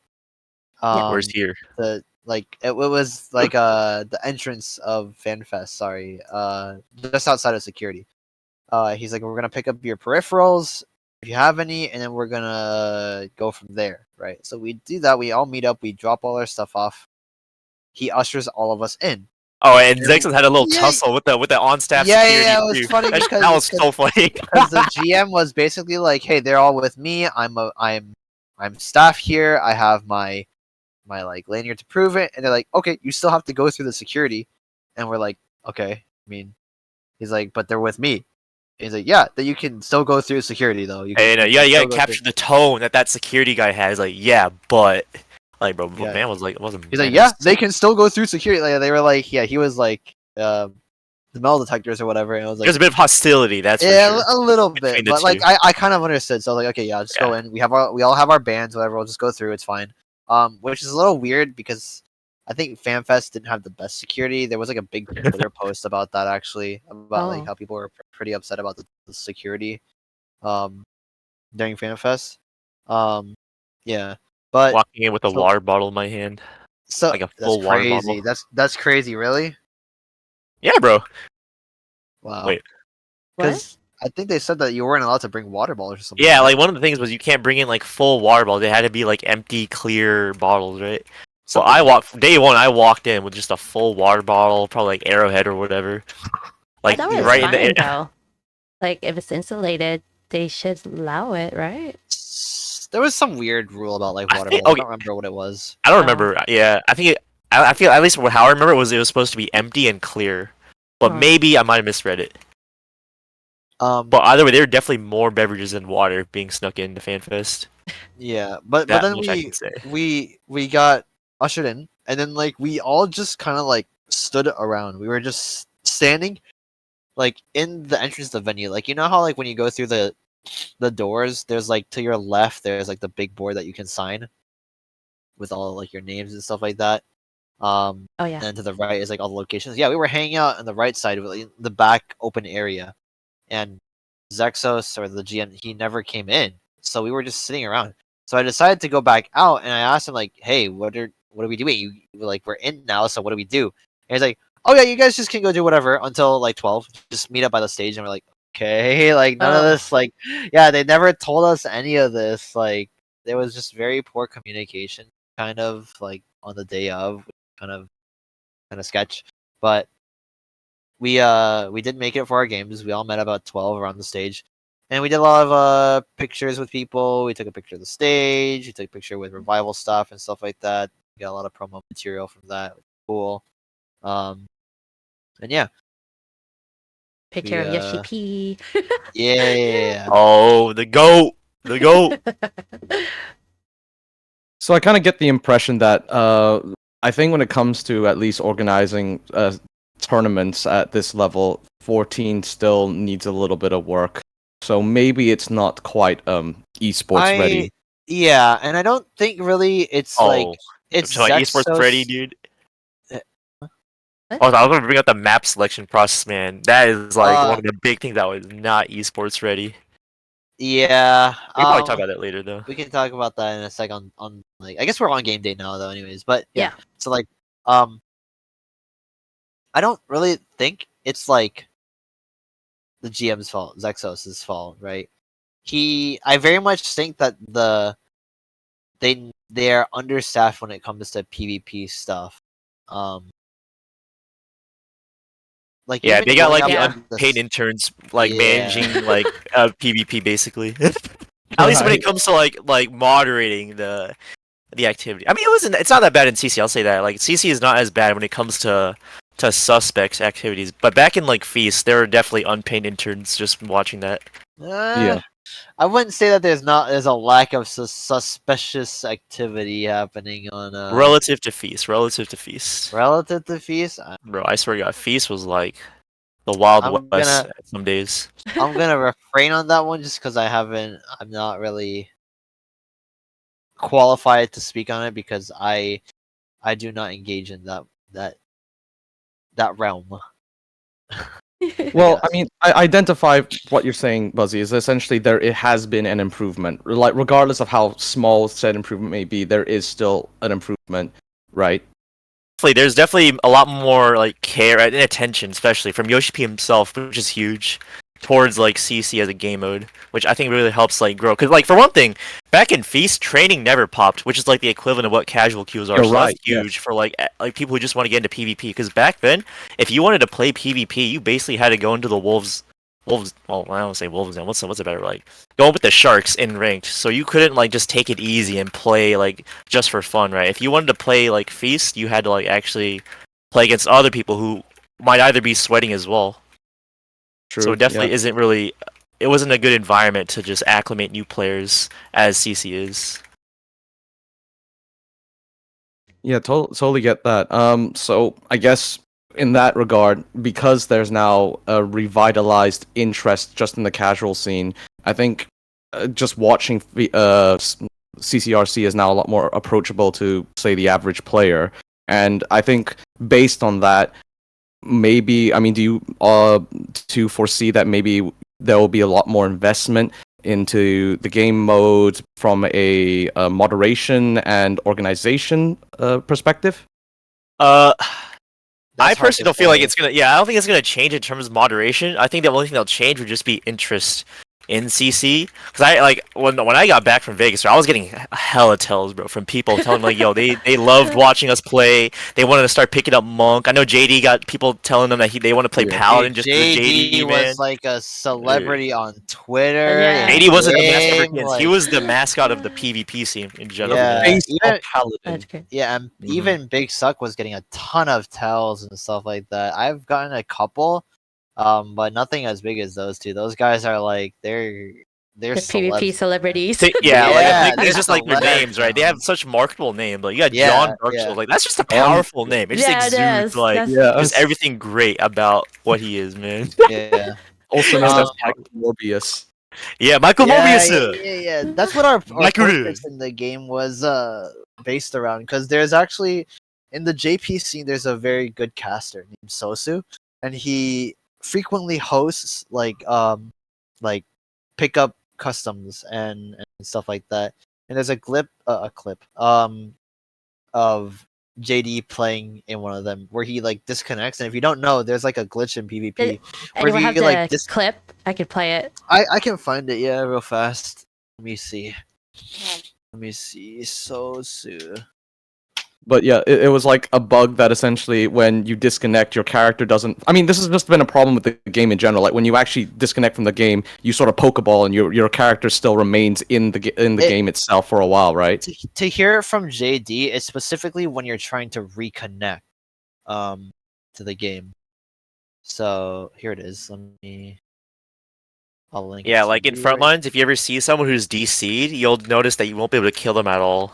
Yeah. If you've ever, yeah, Like you try to click attack, and it just says like a target invalid or something like that. Yeah, Essentially, right? But You like get, they're a message. still effectively like connected. They're like still in the game. So it you stops see the them, but they're not crystal there. frog, It's like yeah. an actual ghost, is what it is. Yeah. Oh. Yeah.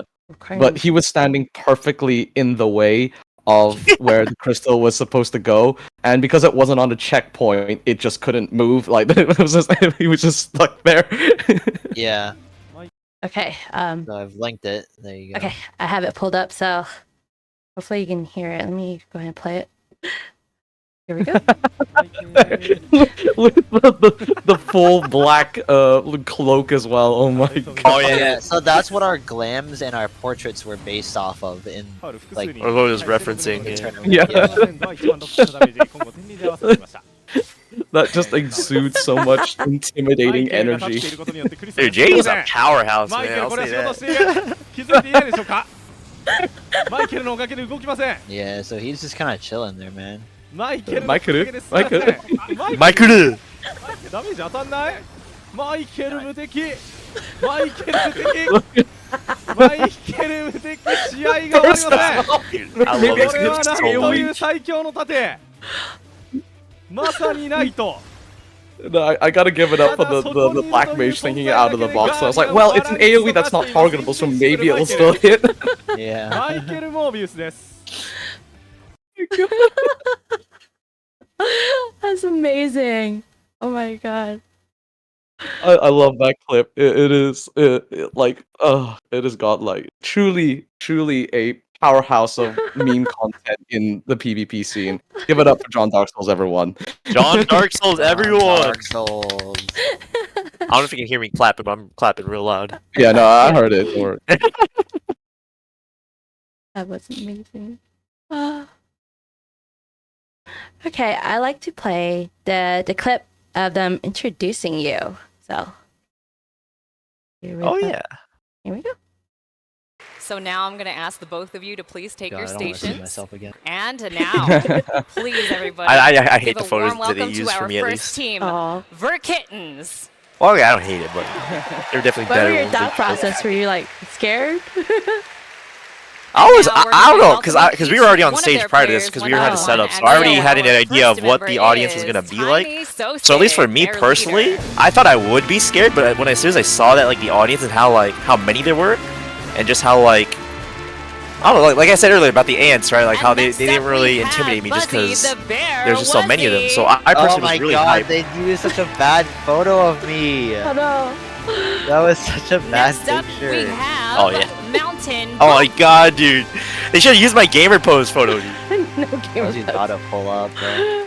Listen, I don't know about Next you up, guys, but we all I see is have peak Big male Silk. performance right in front of me right now. Yeah, look at These are- Malibu. He has the pose. The finest specimen of the Final Fantasy 14 PvP gamer, right But here. The bear was. And then we have big John suck, Dark man. Big Souls. Look, listen to all those claps and cheers for John Dark Souls. Yeah. The people's champion. All right. This is going to be our first team, and now we're moving on to our second team. Please give a warm welcome Such to powerful energy Bog emanating. I love it. Yarzin. I love it. I'll play it until they introduce you. And their leader Sasu. up first is Tomokote. Oh yeah, Bog. Tomo, shout out. One of the best gun breakers on And NA. then next Yeah, up you we gotta have Best collab with names. that Emma guy. Samai. Best hair too. Right? His hair's so luscious. It's even better in person. And then there is Zeke. Oh, Jamie's the Owaza. boy, man. Good boy. Oh, yeah. And Yo, let's Zeke. give it up for Oh the no, this mayor, was the Sylvia. unfortunate moment where they called Zeke, And they But- missed. Oh, but yeah. they missed Golden Hour Yep. because they They just did. they didn't call Golden Hour. Like his Poor name Golden Next Hour. up flashed we have on, but then like they Azalenzo. skipped him and went straight to Sir. That's Nair, yeah. And they did like a weirard, like, their oh, and then last we member, forgot Golden. Sir So here he is, Zarek. like after the match ended. Yeah. Like, bruh. uh. Oh, Aslan, dude. He's so Aslan. handsome, man. Look at that, man. Yeah.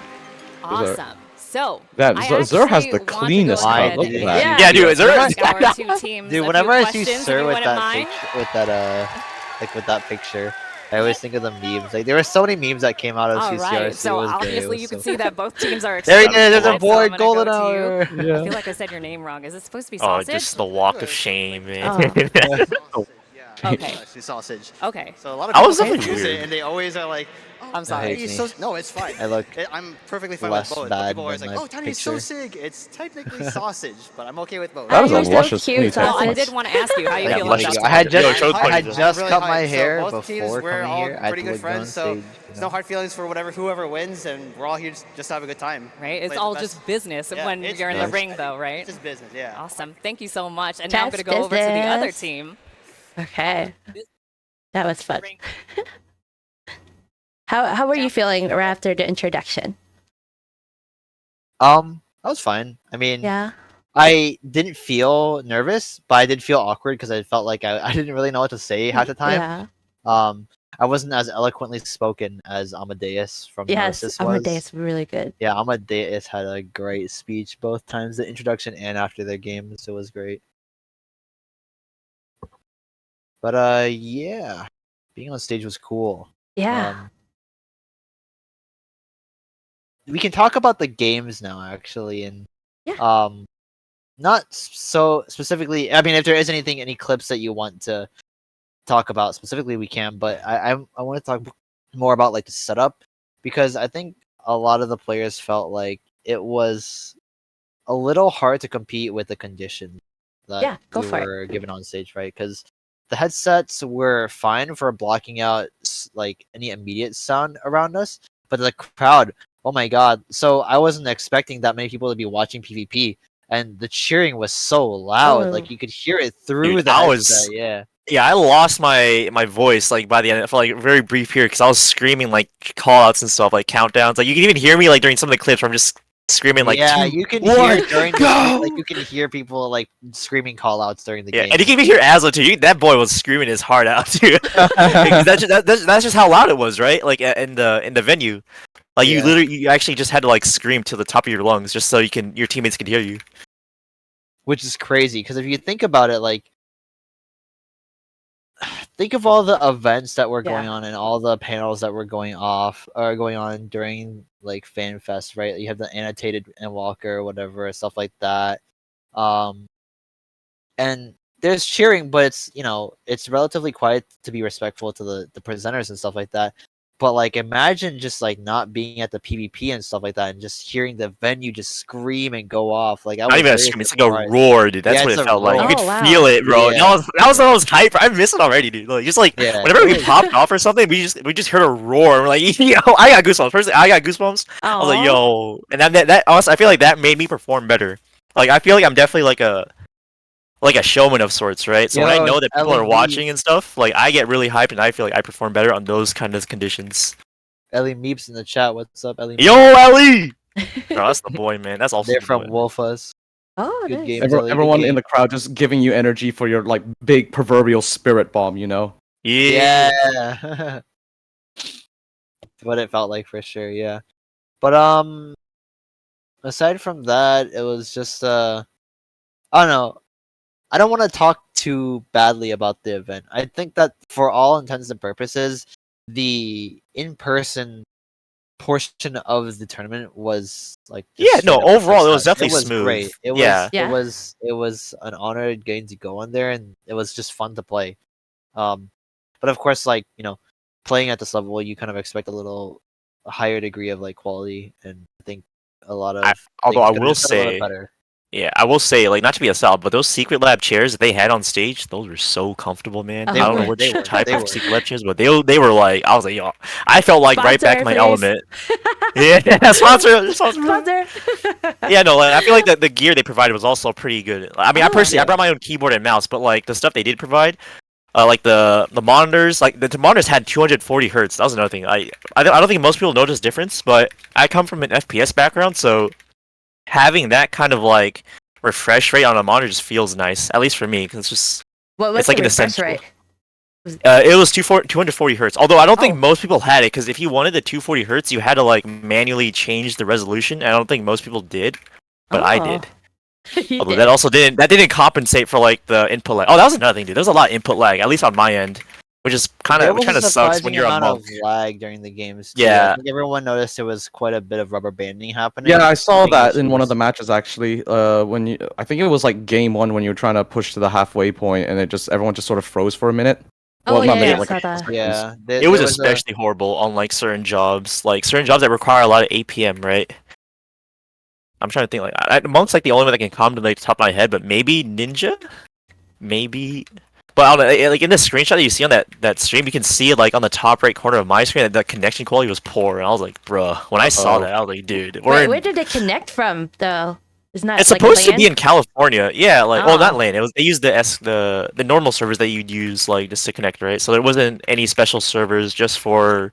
Yeah, it wasn't like a PvP. LAN thing. Like it would have been cool if it was though. But yeah, Yeah. it was just connected to we connected to Dynamis server, went to Halicarnassus and just went there. Like if you were watching the games live, you saw that Frosty was literally queued up, and you saw people that were on there in the game, Yeah. like Yeah. next Which to was also Frosty. cool because like even before our matches, we had hella homies just like come up to us in the Wolves Den, just Aw. cheering us on. I was like, yo, Yo, that's Hater KM. Weezu, man. That's Jamer Million. That's That's like all his KM. names, bro. That's KM, dude. Like That's all these Cody big Vanguard, names, bro. right? Like all of our homies that we see like in game, just like and they couldn't attend FanFest. They're with us like at that moment, Yeah. like right as we're about to start like the biggest game of our like CC career basically. It was awesome just having that energy. Labris, that was you. I was sitting in the same chair as you. I came back after our games to sit back for our games for Wolfus, to set up for Wolfus, and I just noticed that one of the keys was just broken on a keyboard. I was like, Oh man. what the heck happened here?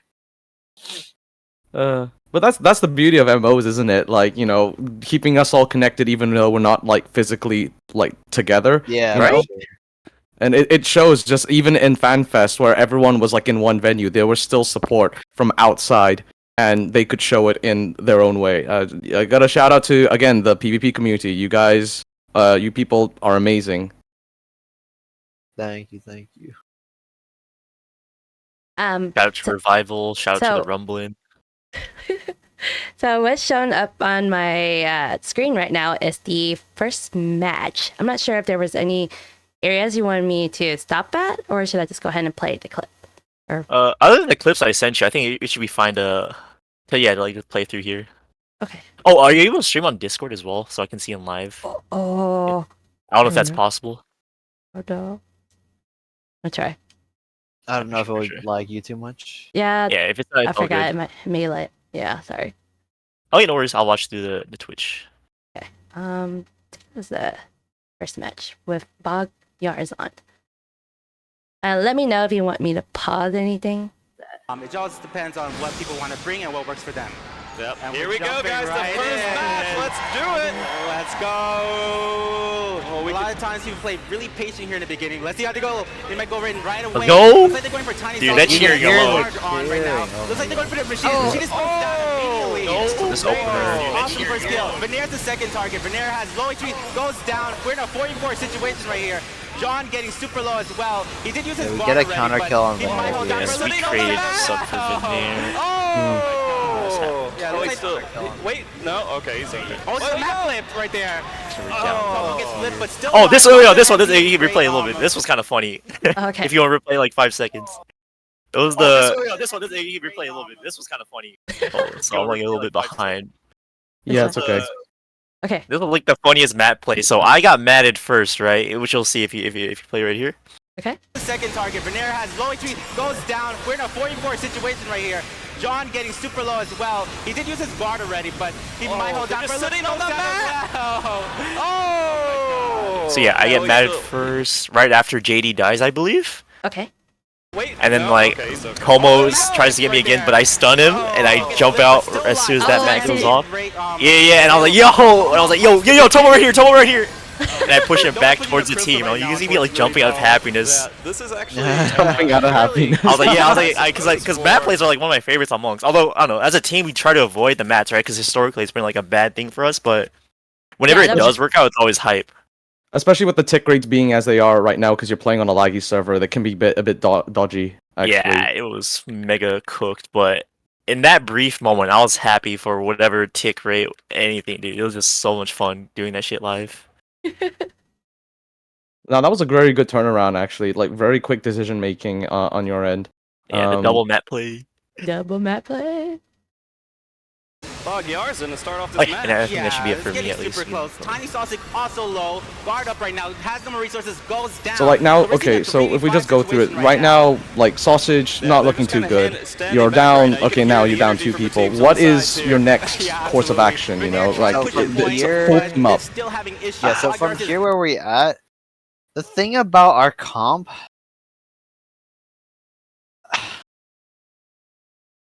Well, like, cause we're down I- 2, right? So we definitely can't engage unless we had an ult, which we definitely didn't. So I think the play here would have either been to retreat or just to play slow on point, specifically on point. But I think I died earlier, so I think the call was just to play point when it should have just been to. Okay, so right here in hindsight, the play should have just been to retreat, right, to regroup. But I think I called to just play on point, but then I got punished for that because I didn't really notice that there was like other people gone. Yeah. Oh. the biggest thing that I don't know, maybe us as a team, kind of have trouble balancing is when to go in and when to not go in because of the nature of our comp, right? I think we lose the opener just because JD insta covers me like too early, and so Suck dies because of it, right? We get a counter Right. kill on Veneer, but because JD like use his guard and cover immediately, he's the next go target immediately. So they kill him next, and there's no way for us to bounce back because we have 1 DPS down. And if they get the machinist down, we lose a lot of kill pressure. So it's kind of looking bad already after Big Suck dies. And there's just not a lot of damage for us to kind of retake the point, I guess. So then, well, the staggers were definitely huge for one thing. Like we died, and they already pushed like 30% into our direction. So I'm surprised they didn't break. Honestly, like the fact they didn't break was kind of crazy to me. I think because we stalled though. But continue. It was because we stalled here, for sure. And oh yeah, you can see them chasing them on the mats right now, that's trying to get kind of kill. one of our like strengths is that we're really good at playing the stall. So dominant. They get it to 50%. We're the gods who playing from behind or something, as said by G Vermillion. Oh, energy is so good right now. The kings of overtime, as I say. Yeah, as you said too, the kings of overtime. Kings of overtime. Like I definitely think re-engagements are one of our best strengths. It's easier to react, right, than to be proactive, as in the opener. Looks like some LBs are coming out. That's how I view it, at least. This is going to be a great thing for Team Verkittens here. Let's see what happened. Absolutely. Oh yeah, okay, can you go back? Can you play back here? I think. I'm sorry? Oh yeah, I think play back. I'm at like 313. I think I got like an LB on a Tomo, who was the warrior. the warrior. That was a pretty key takeout considering Tomo also had LB. In fact, the entire enemy team had LB. So getting that shutdown was key. Mm-hmm. So I think I don't think it shows, but my thought process was definitely like any of the targets, right? So ideally it would have been either the ninja or white mage, at least for me. But because I saw that Tomo was already low head, low MP, and the fact that they weren't running double healer, which is another comp, right, that I absolutely despise as a monk. Because it just it shuts me. I hate that. It doesn't necessarily shut me down, but it definitely makes things harder, right? But because they didn't have that, I found that killing the warrior, who creates just a lot of space, right? So if you look at their comp, like who do they have to frontline for them, right? Who do you have to create space for their team? True. It could be the Dragoon, maybe the White Mage, because White Mage does have a lot of point presence, especially with Poly. But for me, I identified like Tomo as like the biggest threat at that moment, because he's the one that's enabling that summoner to push up without getting killed. He's the one that's enabling the Dragoon to just press their buttons, right? Yep. So to shut down Tomo, the one that's creating space for them, it kind of just enables us in a way. So Suck can also pop off, Saucy can also pop off, right? Just like a lot of things that like killing that warrior just allows us to do. Thank you for the insight. Looks like some LBs are coming out. Of course, this is also just how I see it. I'm pretty sure there's a lot of ways to like view the game, but through that moment, that's just how I identified our win condition to be. Oh no, that was a great capitalization on the moment. I mean, Big Suck does also go down, but that's fine. You know, we're still in like an equal game state. Lots of limit breaks from the enemy team going off right now as well. So I guess the key was to not get taken out and like minimize the value from those limit breaks. And you all did an excellent job. Nobody went down seemingly from all of that. So now you sort of just reset the game state where you're now in sort of an equal level of HP to limit break and presence, if you will. Yeah, and for our comp, it's definitely like we do have sync outside of LBs, but LB sync is definitely like what we try to play around. There's some comps that play around just having a lot of CC and stuff like that, which we do have a good amount of CC, but we don't have a white mage. We don't have like hard side. Yeah. Certain things that make kill confirms a lot easier outside of LB combinations. So for us, we have to play very one-shotty without the with the LBs, we have to be really tight with our burst, and we have to play around LB. But not as tight as if we were going against double healer. Oh my god. Yeah. I'm telling you right now, I'm so happy that they did not run double healer, because that would have been the end of us. Well, no, actually that's bad. It wouldn't have been the end of us. It would have made things harder, significantly harder, to say the least. Yeah. Also, I think. Oh wait, sorry. Yeah. No, I mean, I would just like to ask you, elaborate. What makes double healer so strong against your team composition? So. Well, it's not like our team composition. It's just like in general, right? Because double healer just pretty much makes every member of the enemy team just unkillable to a certain extent, right? So it requires you to be a lot more tight with your burst so you can kill them before their double healers are able to get their heals off. Is what the general plan is against that, as I see it. I don't know if Sasuke has like input for that. For Ninja specifically, it's just really hard for me to play, right? And I'm not making excuses when I say this, because I definitely think it's a skill issue. I need to learn how to play against double healers, but specifically against double healers, it's really hard for a Ninja to do anything, right? To get any meaningful damage or links off, just because things will just get topped off above 50% very fast. So, like, if the healers are just playing out of their mind, which those are some of the best healers in North America. Like, Jamie is very good at astrology and any Oh wait, this is the play. I made a pretty good play here, I think. So I stun Az, right? Hopefully bait a purify, but then I pop. Oh, you can pause right here. I like pop. I think I use Rising Phoenix into a guard, right? So I can bait like a lot of their damage. If you play right here, you can see like they use like a lot of damage. Like JB used half of his Crimson Strike on me. I think I don't know what else I got, but I definitely know I pre-guard a lot. And I feel like for them, I don't know what they were thinking who I'd Meteor, because they saw I had Meteor. I was hoping that they'd think I'd Meteor Veneer, right? But then I saw Zeke, who was like in our backline, so I decided to like just hard swap on Zeke, like, yo, I want Zeke in 2, 1, go. So instead of Veneer, I call on Zeke, who ideally would actually been the good target, because he has Link, right? And that's pretty much a game changer. So that, I think overall, yeah, we won like hell hard, damn. So yeah, basically the hard bait sort of just like made like it was risky because they could have not taken the bait and you would have just blown resources, but you would have blown resources on literally nothing. But because they actually took that, it allowed an opening for your team to get in safely and sort of make the push. Kind of. Like, if you go back to the clip, you'll see that. Oh, another thing was Tomo used his LB on me as well. That's another huge thing. Like, I had like 3 seconds left on my guard, and he used Warrior LB on a monk. So that was huge. So that's a Warrior LB that's not being used on my teammates, who were all pretty much grouped at like that one area. If you could go back to like that one area, like right before I dash for the monk LB, Tomo rips the LB. You see right here. I believe so. Yeah. So his LB. Yeah. So like his LB gets more value the more people it hits, right? Yeah. But the fact that it only hit me was already huge for our team. Just because, again, like I said, that's an LB that's not being sent on my teammates.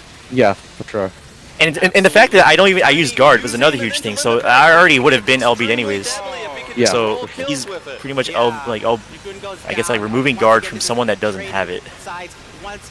And because you're playing Monk, you can pretty much easily reposition to escape further damage if you're quick enough, I guess.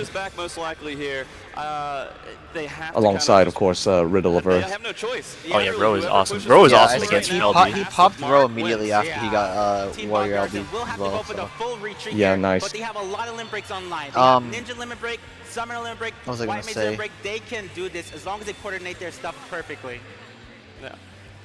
Yeah, we definitely here, played more around like LB economy. Yeah, that's definitely one of our biggest strengths as a team, is just our utilization of LBs, especially since we have like a lot of like tempo, which is like, I don't know if that's a kind of weird term, I don't know how to explain it. You know how to explain tempo, Sasuke?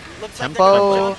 I mean, I feel like the simplest way to describe tempo is really just like which way the way is going, the game is going, right, and whose favor it's going. But it's determined by a lot of different factors, such as like LB economy, MP pools, who has guard, who has purify, who has burst, who has, there's like a lot of different things, right? And that's what makes Paladin so good, is that you can kind of get a LB reset or a tempo reset, because you can get those cover guards off.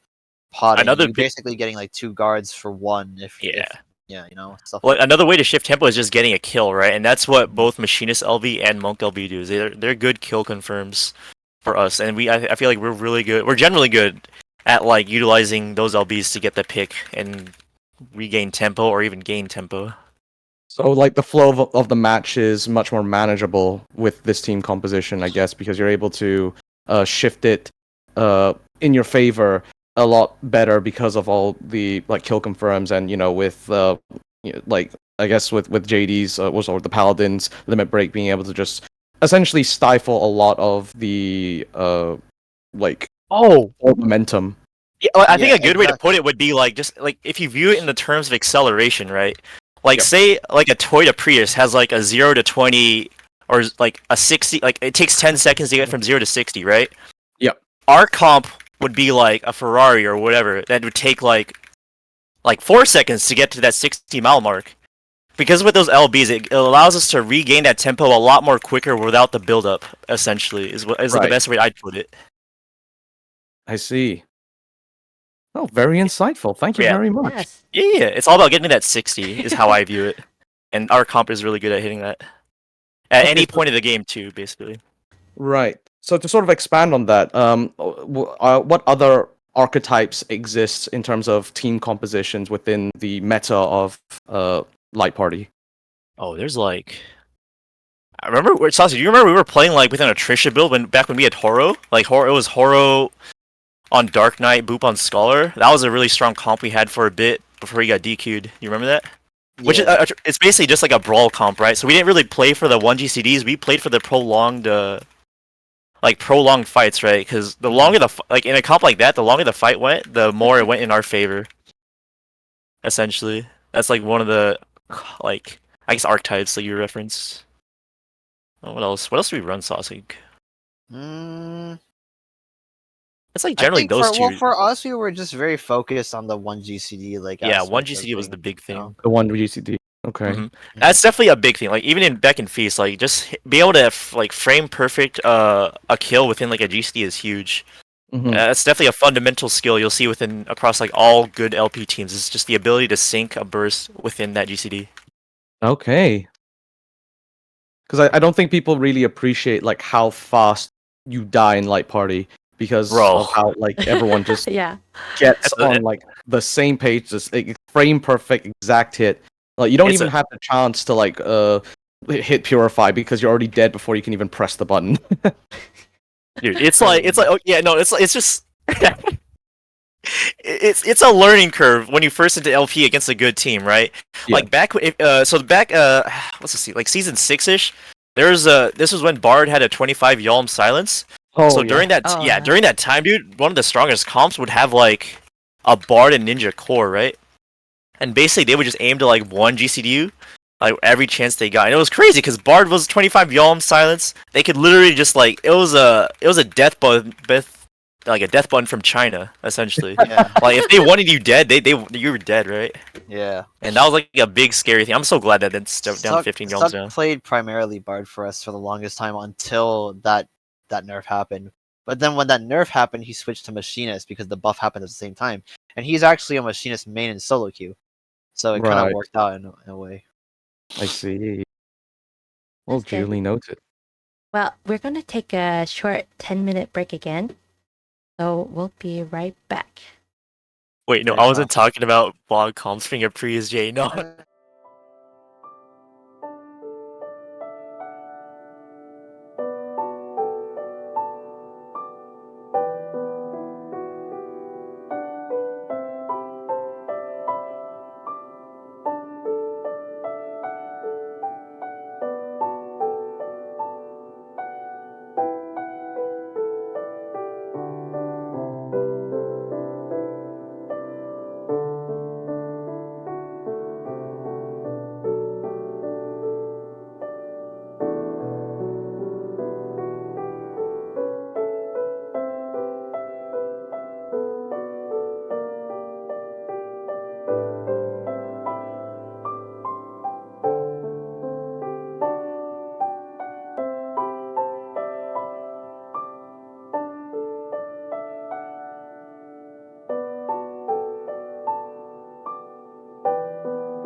Hello, we are back.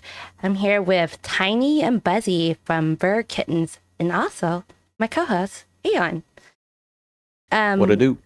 We're talking about the finals, and this is the clip that they wanted to talk about. Was it the third? Is it the third match? Right?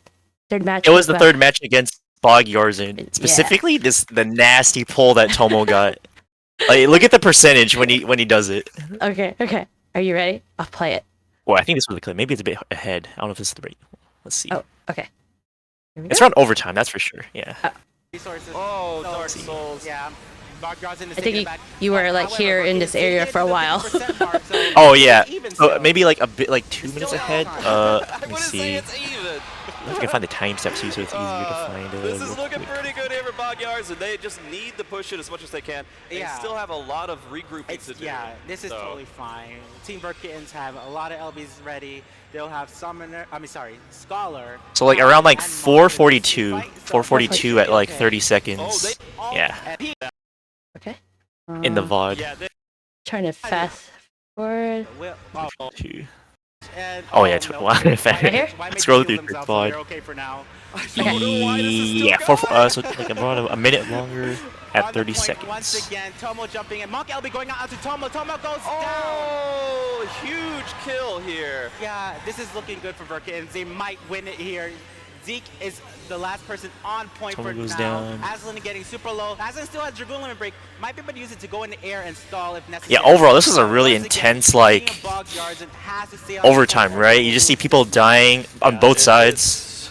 feel And I so remember bad. like Like, one of the even one main player points running I wanted to waiting on the I wanted to customer, bring up everything's about still this alive, was that then I wait for was the team placing a to lot of yeah, emphasis push it on up the Tomo, court. and like in a bit you'll see why. Players are rotating. Who's Like on pretty the soon team? Bog are gonna break Here the we point. go. Looks like Aslan's getting super low, but not down.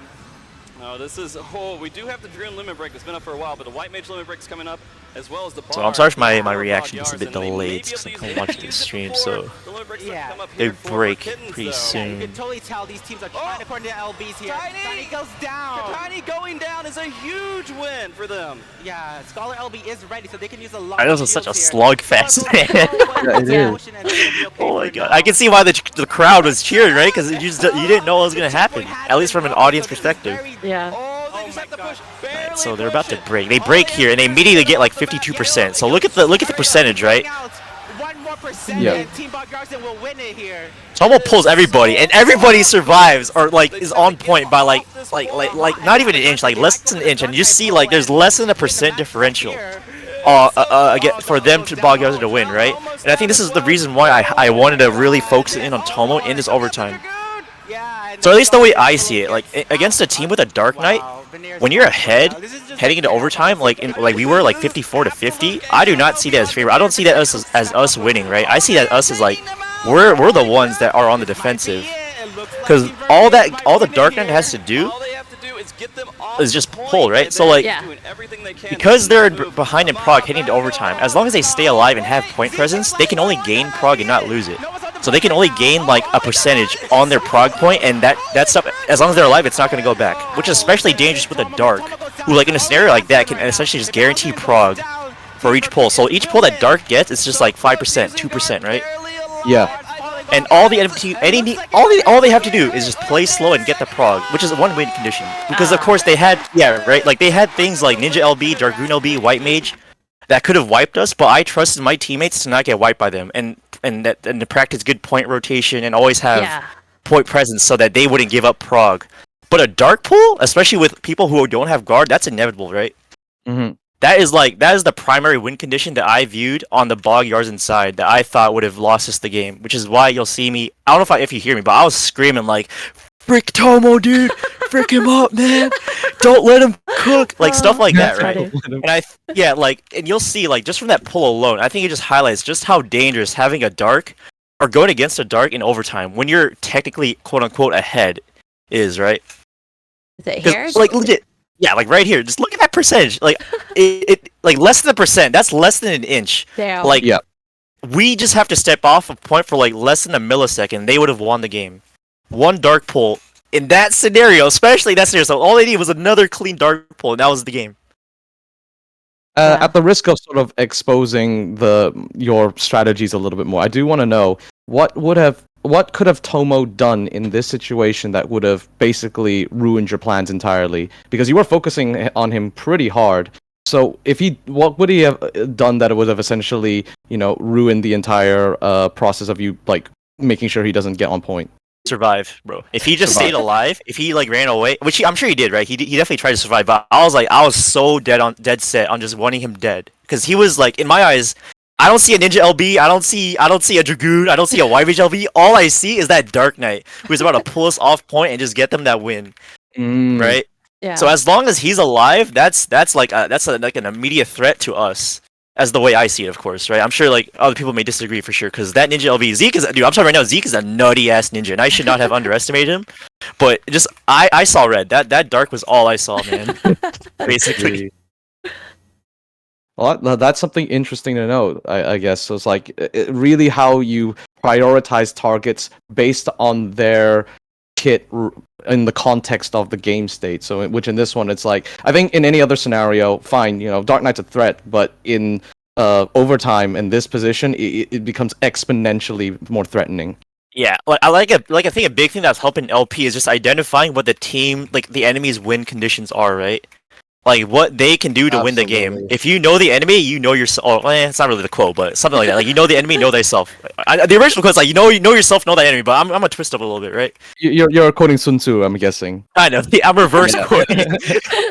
But yeah, like as long as you know what the enemy needs to do to win, you can like make a plan around that to shut them down. And I feel like that's this clip right here, kind of, or even that match, just exemplifies that like philosophy and approach to LP. It's just understanding the enemy and what they do. Like I said before, if you remember, like when we were doing prelims, I like studied against WTF or some of the games like it was the SAT, like it was the bar exam. Like I needed to know everything they could do, what they could do, like what they'd run, what their patterns of play are. So like putting that into practice, right? Yeah. Wait, what? I was gonna say, are you saying to future teams don't put out your rods online so that you can be fine? Oh yeah. Well, no, it's more so because also like even said, like I kind of studied since so some of the games they're kind of like secretive, right? And so were Bog. Dude, Bog was another thing. I studied, but I was up till like 3 a.m. the day before. I was asking like Jay for advice on like how to improve my play and what Bog could do. And what to play, right? Of course, he didn't leak because he was also under an NDA, so he couldn't reveal what they were doing. Oh. But he like gave me advice on like own monk play, and I just took that to heart to like just prepare against Bog Yarden. A lot of it in LP is just preparation, just knowing the enemy, knowing the patterns, studying their like. Okay, I don't know if people like take this to like seriously, but I unironically study people's solo queue habits because I feel like the way they play in solo queue can also translate to LP, right? That's true. Yeah, people have specific styles of play. Yeah, like they're very subtle when it comes to like their job, because of course the job is still just fixed in its abilities right now, but they definitely have unique ways of interacting with their kit. Mm-hmm. Betsy, is your in real life like job a profiler? Profile? No. Bro, I'm just a student, man. I'm a part-time student. Well, that's why you're so good at studying. Yeah, exactly. That's what I'm saying. Like the SAT, like the bar, dude. It's just, I think that's definitely one of my strengths, at least personally. Just my, like how I study. Like Sauce would tell you, bro. I like write pages or like blocks of text of what I think the enemy team are gonna run. We didn't know what Bog was gonna run in in finals because, spoiler alert, they really didn't want to scrim us because I guess they were trying to hide what they were running against us. They were so they were also like preparing in their own way, right, to face us. And Buzzy wrote up like a big massive thing like viewing their scrims because sometimes he would get pulled away to do pickups against them. Oh yeah, like that one instance I played like Ninja against them, right? Yeah. Mm-hmm. Yeah, and he would write up big paragraphs in our Discord about like, here's what they're likely to run, here's who's likely to play because Bog has 7 players, and stuff like that. Here's how we can prepare against them, who we should focus, etc. Like he had like game plan upon game plan. Wow. That's kind of what it is. Like all LP is, it's just having a game plan for every single scenario. Prepare for the analyst. The analyst. Like how the machinist pulls up the 3 screens in the game. That's you in real life. Yeah.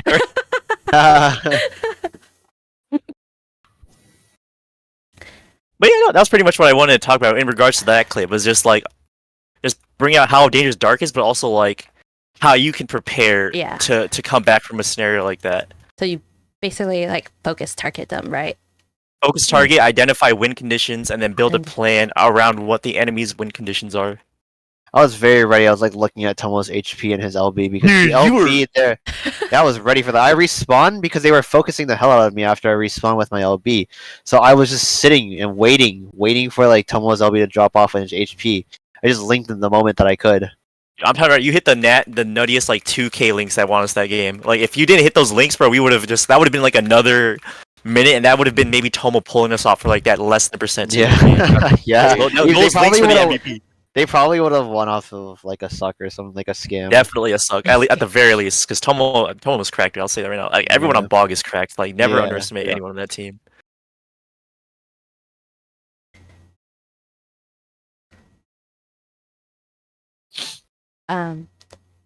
Those were the only clips, right? Making sure. Yeah, Uh-huh. yeah. Now we're going to ask you about your experience in Light Party. Is that correct? Right? I believe so. I think we already said though. Most of us Yeah. it wasn't my first foray into LP. Actually, the first thing that I ever did in LP was I played in the Revival Casual Cup that Oh. was hosted by Mava, I think, in Soxfaro. So we played in that, and actually the funniest thing about that is on my team that I played in that was me, Jamie, and Tomo. We were all three on the same team. So it's kind of like that was my humble beginnings, and then here we are at the end of like Yeah. at CCRC, the biggest tournament, and now we're on opposite sides. So it's kind of crazy. That's amazing. Yeah. Buzzy, that was his like first introduction to LP as well as our team. Oh yeah. Prior, I was just doing Argo scrims. Argo's like a community, right? That That's- hosts like pugs. That's where I met you. I Oh, you met me remember. through Argo? Yeah. Oh shit! You beat the shit out of me. Oh, yeah, I love Argos. I hope they bring it back soon. Yes. There's I definitely hope so CC too. Madness. They do similar things, right? Yeah. Yeah, shout out to That wa- CC Madness. It's a great out. place if people want to get experience in light Mhm. party play. They do a lot of like pickup scrims essentially. Yeah, like Yeah. everyone starts somewhere, right? Whether it's pugs or even like your own little starter team. It's just as long as you get into like an environment where you can talk to people about the game and communicate like calls and all that, it's a great place Yeah. to start to get in there. Oh yeah, there's There's also also, the There's roulette. also CC Madness, Yeah. right? That does Mhm. that as well. So definitely, yeah, to people in the chat who are even just slightly interested, give them a shot. They're really Yes. comfy and welcoming communities. They are a great place for you to just get dip your toes into the light party play. There's also Paws and Claws, which I'm affiliated with, and they also have like a Discord where new people can come in and ask questions, and they're like, I think a lot of mentors that can help answer your questions too. So, and I think I'm not quite sure, but there will be a tournament hosted by them soon. Yeah, it's in There will. September. It's it's like a 3-week thing, I think, or 2 weeks. I don't remember, but yeah, it's over 2 weekends. I think it's in the middle, like September, like 20th is like or something like when it Yeah. starts. I don't remember exactly either. And there's also another one that just recently I saw came posted was from LunarCon. So Yeah. Yes, Lunacons. anyone could join that one. It's basically like solo queue. They just kind of put you in a team, and then you'll party up with them and practice with them. So I think that would be a good one to join up too. Yeah, so September is going to be really, really popping with a lot of LP events. I think so. There's 4 tournaments or 3. I don't remember. Definitely I know a that lot. there's CC Madness. I think that's the first one that's happening. Then it's Endless, maybe? Inland? no Endless is not because I'm on the staff for Endless. Endless is not. We're still Yeah, discussing October. that. Oh, okay, yeah. No, we're talking about it. It's likely November, but we'll see. Oh, Yeah, because in October is when EU CCRC is happening, and we Oh. don't. Well, then again, Endless is.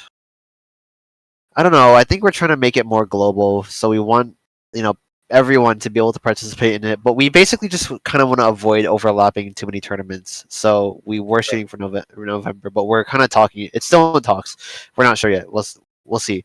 But not September for sure, because there's too many things going on in September. So I think the calendar for September is like CCRC Risers Cup first, and then it's PNC, and then it's LunarCon, which I signed up for. I'm in LunarCon. Hopefully. We may They still be have on to the same team. Oh, you signed up too? Yeah. Yes. I'm excited hopefully. for that one. I'm excited for that one as well. Yeah. I also want to show your poster that you Yo! sent me. Yeah. Yeah. Go ahead. Although we don't talk about the one on the Which one? signature. No, no, We don't talk Frosty. about. Don't look at where Frosty signed. Oh, that's all I'm gonna say. Oh, Oh, okay. if you me find move yourself unintentionally looking, I won't blame you, but be warned. Let me There it move is. this. Oh, I love it so much. Oh, I can't even see that. Oh, you could see it. Oh, Yeah, that's sorry, you I can was definitely moving see it around. Yeah, Sasha just right there down the There. middle. It's amazing. Oh, funny enough. Yeah. So about this poster, that silver signature in the middle on JD's chest, that's Yoshi-p himself, bro. Damn. That is his. He gets the signature. prime location. Yeah, Yeah. right. Look at all that Untainted. real estate. Yeah, we got. He signed most of our jerseys too, so I gotta wash that. It's cold water and delicate, so Yeah. that it Why you doesn't wash get. it? Yeah. Maybe I shouldn't wash it. Maybe I should frame it, right? Yeah, just Frame frame it. it It's right family away. heirloom at this I put point. like Oh, a yeah. baking powder in the frame so it can absorb the smell. Oh yeah, funny about this poster. Literally every single participant within in the semi-finals of the CCRC has signed this poster, and no one else. It's all like everyone here has every signature in here has participated in CCRC in one way or another. Hmm. That's the cool part about it. Aww.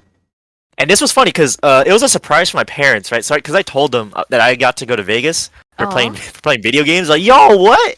That's how hyped they're, right? And I showed them like the thing. I showed them the CCRC website and all that. And then like a week later, they surprised me in our room with this big ass poster. Aww. And, like, yeah, right? I was like, yo. Nice. Oh, that's how you got it. So I kept no. asking. I kept said my asking how parents, you bro. Your Oh, wait, no, parents you got did. that's Yeah. crazy. That's so Oh, sweet. actually, did I not tell you? I feel like maybe I. No, I asked you, and you were like, you didn't tell me like where you got it. I thought you like a friend got it for you or something like Oh that. shit! No, that was my bad. I swear to God, I thought I told you earlier. So I was like, oh.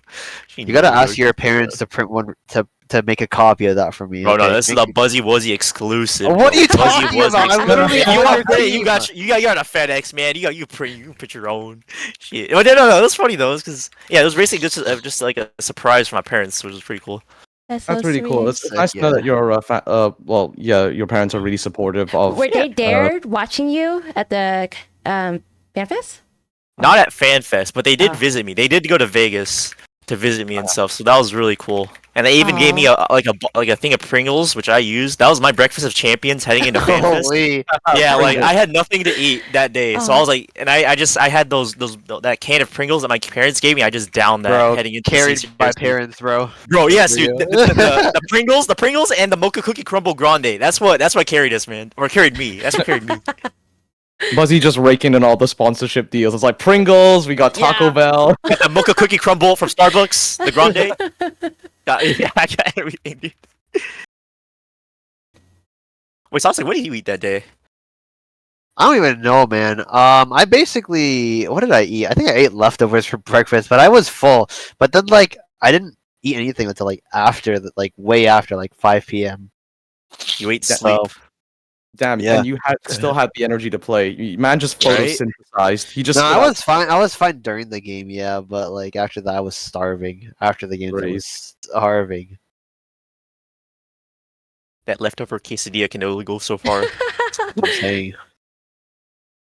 No, but this is a great poster. Really wholesome. I do appreciate everyone just like chiming in and signing it. It's a thing to behold. It's beautiful. Right? It has a lot of sentimental value just because it's the fact that everyone in CCRC or that has participated just signed it, and then there's Yoshi-p's signature right there. So like the community sort of forming around this game that that Yoshi-p has made. It's like here it is physically manifest. The culmination of everything this game represents. Did you get the signatures from that oval meetup after the No. tournament? No. This was after the tournament, yeah. So, actually, I got a couple signatures from him because a couple of the contestants were hanging out, and I told them to sign my poster beforehand. But then, like after CSC, that's where I got like the bulk of everyone else's signatures. Oh, I see. Yeah. So yeah, after everything was all said and done, I was like, "Yo, you guys want to sign my poster?" And like, hell yeah, dude. Gotcha, Buzzy. Gotcha. Amazing. And did you go to the PvP meetup later at the Palazzo, and how was that? Yeah. Oh we did go to yeah. that. Yeah, I sent that that was fun. That was very fun. I loved it. Yeah, we Boop, Zeke and I got lost in the Venetian for like. Well, Zeke got lost for like an hour, and Boop and I A were lot lost of for like us 30 minutes. got Yeah. lost. Yeah, because like I feel like the directions to where it was not the best. So like they Yeah. gave. Okay, the person hosting it said that the address was in the guest suites in the Palazzo at the Hospitality Venetian. suite. Yeah. Yeah, but then like if we ask people at the front desk, they don't know where that is, and also like the Palazzo and the Venetian are like two separate towers of the same like Yeah. building, so it's not like the Palazzo at the Venetian. They're like two different sides of the same building, so it's Dude, not. and they're like you know, they're like- like connected to. It was weird, right? Yeah, I don't know. It was just confusing. Okay. But then we knew where it was because it was like Mhm. in the guest suites and stuff like that. But a few of us were walking there from after, like we went. A bunch of us got ramen together, and like some of us went by car, and some of us went by walking because some people left early, and it was like me, Jamie, Az, and Jay showed up a little bit late because like it was a longer walk than we were expecting, and the directions were a little confusing. But yeah, I heard the beginning of the after party was a little bit awkward. It was awkward. I mean- was there for like the first 10 minutes. Dude, it was so much fun. Like once, at least when Boop, Zeke, and I arrived to the function, it seemed pretty cool, right? Like, because we came in after all like the initial like setup. So Introduction? yeah, introduction. Oh, then we did do icebreakers. There's a little brief icebreaker Yeah. because that area. Yeah, was area, kinda nice. yeah. That was fun. Yeah. I think we would have just kept to ourselves if she didn't do that. Yeah, no, it's definitely We're grateful to Ariane for Yes, like for initiating sure. that for us. I think Aurelia was the one who was kind of like nudging her to do it too, though. Oh, I see. So shout out Aurelia. But yeah, You're getting a room full of awkward Oh. gamers to Yeah. That's what I'm saying, man. Oh, shout out to Nava too.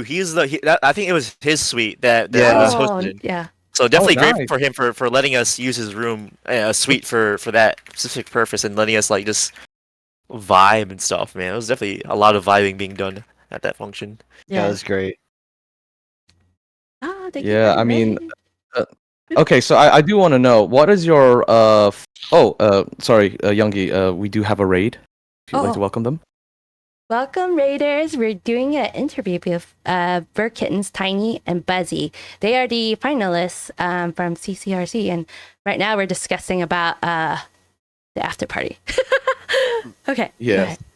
So I do want to know if you have any particularly fond memories or moments from that night. Oh man, You can go. Do you have anything, Buzzy? I think talking to Ellie Meeps was a big one. Like he had no, all of Wolfist, because we up to that point we didn't really interact with Wolfist, right? Yeah. It was like we couldn't really interact. But part of that was just because we didn't really have connection with them outside of CCRC, so we weren't talking to them on Discord. So engaging in a conversation with them when we arrived to Vegas was kind of weird, but the Palazzo event allowed us to do that. I remember I had a funny conversation with Jung about their performance that match, and I thought it was just insight. It was just cool, right? Just seeing like how they think, bro, and how they are as people. Because again, we never really Yeah. talked to them. They're really amazing players. I had a talk with Jung as well because I really keep talking to like all these ninja players. Like, what can I do better? What can I improve on? Because I'm gonna be real. I did not play the best that I could have during Nah, the Wolfus you did games. fine, bro. You did Yeah. fine. But Oh, yeah. and so to follow up on that, okay, and I just want to know who, if you met anyone that night that was basically you looked at them and you thought, yep, you know what, this is exactly who I expected to be behind this character, like who was the most Oh, similar bro. or at least fit the profile of the character. You're like, yep, checks out. Oh, dude. The obvious answer is Erica. I'll say that right now. Erica straight up was in her costume. Yeah. that's like the most one-to-one representation of her character. But at least for me personally, it would either be Jay Vermillion or Wait. Golden Hour. Of course, Jay, who is an actual cat girl IRL, of course. Yeah, Yeah, exactly. dude. exactly. That's what I'm saying, man. Yeah, and then Jay, because he's a cat girl, but then also Golden Hour, because dude, if you've ever seen Golden Hour, like IRL, dude, man's like built, man. He Oh, is yes. buff. Such a I love Chad. his little Okay, cheekbones. Is it Yeah. dimples? That's it. Oh, I think I kind of Um, misunderstood. 'Cause you were asking like a similarity. What I just described was like, Like the opposite. based on personality, like Jamie is just exactly what I thought he would look like and behave like. And that's a good thing. Like I think when he said that, I said that to him actually when I was there, and he kind of gave me a weird look. He like didn't like that I said that. But like no. I meant it like in a good way. Oh. Like He gave you a look. he gave me a look, bro. He was like No. I don't know. He's just very very polite, but also a little timid, Aw. and he's just like really a chill guy to hang out with. He Yeah. so down to earth. That guy. I love talking to Jamie. Oh, Zeke too. He's a here IRL. I can confirm that for sure. That Yeah, much. he is. Pure IRL. Oh my god, he's a Highlander, bro. Midlaner. Oh, that's great. That's amazing. Well, it looked like everyone had a great time. Yeah, it was awesome getting to You meet get everybody. lit? A little bit. Bro, Not Sasuke got lit off really. the sparkling water. That's What are you what. talking about? No, no. 'Cause if you remember, like Boop and us laughing about something, it was just that you were drinking sparkling water, and we thought you were getting lit off of that. Oh, what? No. Like, yo, I'm getting turned off of this bubble. No, it was just I knew it was sparkling water. What? What? Yeah. No. Oh yeah, actually, did you notice anyone in particular who could like hold their liquor? Golden Hour was like swearing that he was like, yeah, I'm really good about my liquor, but I think that guy was like so far gone a long time ago in the party. Faded before he even arrived, man. Oh, we can hold their liquor. Maybe. Don't I say was Aslan drinking? Maybe Aslan. He seemed pretty hyped. Really? I don't know if I drank that much. Yeah, I don't Maybe know he who did. drank. Honestly, I feel like I most wasn't of us paying were kinda attention. the same. Yeah. Fair enough. Fair enough. Sorry, it's the anybody British did- in me. I gotta ask. Oh yeah, who can drink the most? Kind of thing. Yeah. But I don't know. I wasn't. Everyone seemed pretty. They behaved pretty much the same, whether they were drinking or not. So I couldn't really tell. I mean, that's good. Everyone kind of kept it respectful in that sense. No one went too crazy Yeah. and like made a fool of themselves. Which again, that's an impressive feat considering you have a room full of just complete strangers on the internet. And everyone kept their cool. Impressive. Speaks of the PvP community. I'm just saying. Okay, so we have a Q and answer section. So if anyone in chat would like to have any questions answered by Tiny or Buzzy, please send them in chat. Beforehand, I asked other people, and I got a few questions for you too. You ready? Okay. Send it. Okay. Gibson writes, "Who is Bazina Wazina?" They want to know who's running the meme account and what you think about it. Wait, what? Is that meme account? Wait, who I is don't Bazina know. Wazina? Yeah, You talking about the character?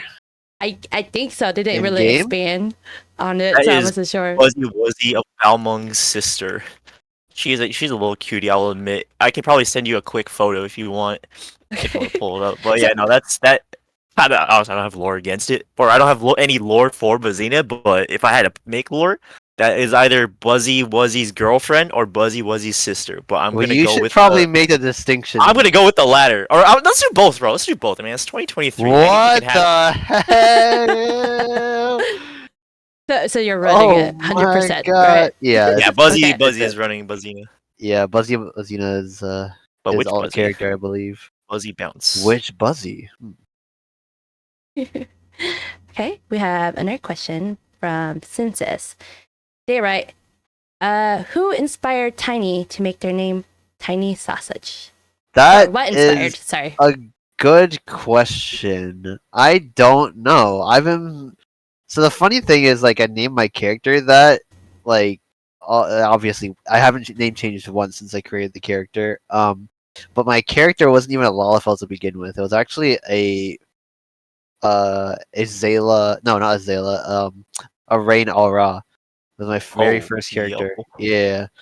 Um, and I don't know. I don't really know what inspired me to do that. I just wanted a silly name, and I kind of liked like food-based names, I guess. So I just kind of went with that. Oh, Yeah. is your favorite food sausage? No. No, not at all. Yeah, I don't know. isn't like I don't know, Wizzy's. man. I can't even tell you the answer to that. I just wanted a silly name, I guess. It's been a long time since I made it too, so I don't think there was a single thought behind that. I literally just was like, yeah, I like funny names, and maybe just go with like that Gordon Ramsay meme of him saying sausage or whatever. I don't know. Yeah, Yeah. that one with his like nose missing. Yeah, that's about it. I don't know. There's no deep meaning behind that. Sometimes you just feel it, right? It's just like it's that womanly intuition that just draws you to certain things. Okay, I don't know if that was okay. That might sound weird, but drawing you to the sausage. Excuse me. oh yeah, okay. I did not mean it like that. I just meant in the sense that it was just an intuitive name, right? Like it just felt good. You don't know why it feels good, but that's that. That's what I meant to say. Oh no, I'm gonna get canceled, bro. I mean, to sort of expand on that, to that question to you, Buzzy. What about your origins for your name then? Buzzy Wuzzy. So originally my name is BuzzJC. That's my handle in other games like Counter-Strike and Overwatch. And I got that from a friend when I played Counter-Strike Source. Because I just wanted a cool name that was short. And Buzz... okay, so originally it was Buzz, right? Yeah, so I wanted a cool name that was short, and Buzz was like the one that he gave me. Like, yo, frick it, bro, I'll go with Buzz. And I stuck with that for like 10 years. And then heading into a game like Final Fantasy, I was trying to figure a way to translate Buzz to this game, right? I didn't want to do like Buzz was, or I don't even know what my first iteration. I think my first iteration was like Buzz JC, but JC was spelled like JAYCEE. But that sounded kind of lame, right? So I just wanted something catchy, and I think Buzzy Wuzzy was just like the best play on my name I could have thought It is of. very catchy, and I love that you're a Lalafell too. Right? Like Saucy, bro. I started off as an aura too. I'm not proud of it, but I used to be You're a male ashamed aura. of it, bro. I started off as a male aura. I was a started male off. aura too, so no hate here. No offense to male raw out there. I respect that, but for me and my name, it was definitely not the best branding choice, to say the least. Fair. Good save, Buzzy. Good save. Okay. Jared in Color asks for Tiny, who's your favorite free company and free company leader? There are wrong answers. I gotta say, shout out to man, what was the first FC I joined? I don't remember. These days I've been pretty close with my friend Esper Lily. She's been running the FCs that I've been in for a very long time, for like years on years now. She's a close friend of mine IRL, and we get to hang out in Vegas as well because she went to Fanfest. And yeah, actually, fun fact: I used to be on Aether. I was a Cactuar player originally, but we all moved over to Balmung several years ago, and we've just been here since then. So yeah. And favorite FC is Gems, Crystal Alliance on Balmung, the best FC. Everyone join. I will teach you PvP. And the best FC leader is Esper Lily. That goes without saying. Thank you. So I'm sorry, Vader Con 1 asks, Buzzy, Oh, Vader. what's your favorite way to cheese a monk win? Oh, favorite. Oh, there's a lot of ways, boy. Frick, bro. I think it is hella cooked, and it's very, very, very, very situational. But let's say you're on overtime, right? And you're trying to like get people off the point, whether you're trying to push the point or just get them off, right?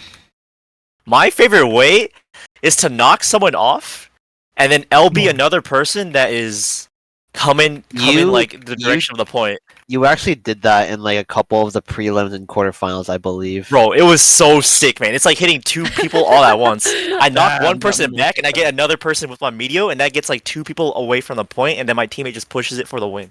Like that would definitely be like my favorite, most flashy way to like win a match or cheese a win on Monk. Damn. A shame we couldn't see that on stage. That would have been really hype. Right? Oh, I wish I did that, man. Have you seen Jay's clip of him? He like knocks one, stuns another person who is off the crystal, and then like meteors a third, and then he wins off Wow. What is that? Micro managing? It's like Yeah, that's StarCraft levels. yeah. Well, he does play Something like StarCraft. He is a StarCraft player. Wait, actually. really? Yo! Yeah, Jay plays StarCraft once in a Dude, while. I- okay, yeah, now I came we from know. a Brood War background. That was like literally my first video game when I was 8 years old. That was pretty cool. I didn't know that, dude. Holy shit. I honed in on that. I just knew this guy's built different. Yeah. That's that StarCraft 300 APM mentality, man. Exactly. Damn. Okay. Is underscore Maestro asks for you both, what class are you bad at that you wish you were good at? Ooh, that's a good one. You want this Ninja. one first, Saucy? I'll let you go first. Ninja. No, you're not, bro. Why are you so bad at Ninja, man? What the heck? Dude, different leagues. Well, yeah. I guess if you know right off the bat, then I don't you know, go man. ahead. Yeah, you can answer still. Probably samurai or machinist. I'll be honest, because I think machinist is I've liked it for a long time. I'm just not good at pumping on it for whatever reason. Like it just clicks for some people, but for me, I just don't really understand like how to do damage on it. Because people say like it has so much cleave, and I'm like, where? Like what buttons have cleave? Wildfire? It's like I don't know how to proc wildfire like effectively on like groups of people. Mm. Or like what else? Like samurai is like kind of the jack of all trades like job, right? It has everything that it can like that you could ask for. It has burst, has CC, has a very strong LB, has some defensives.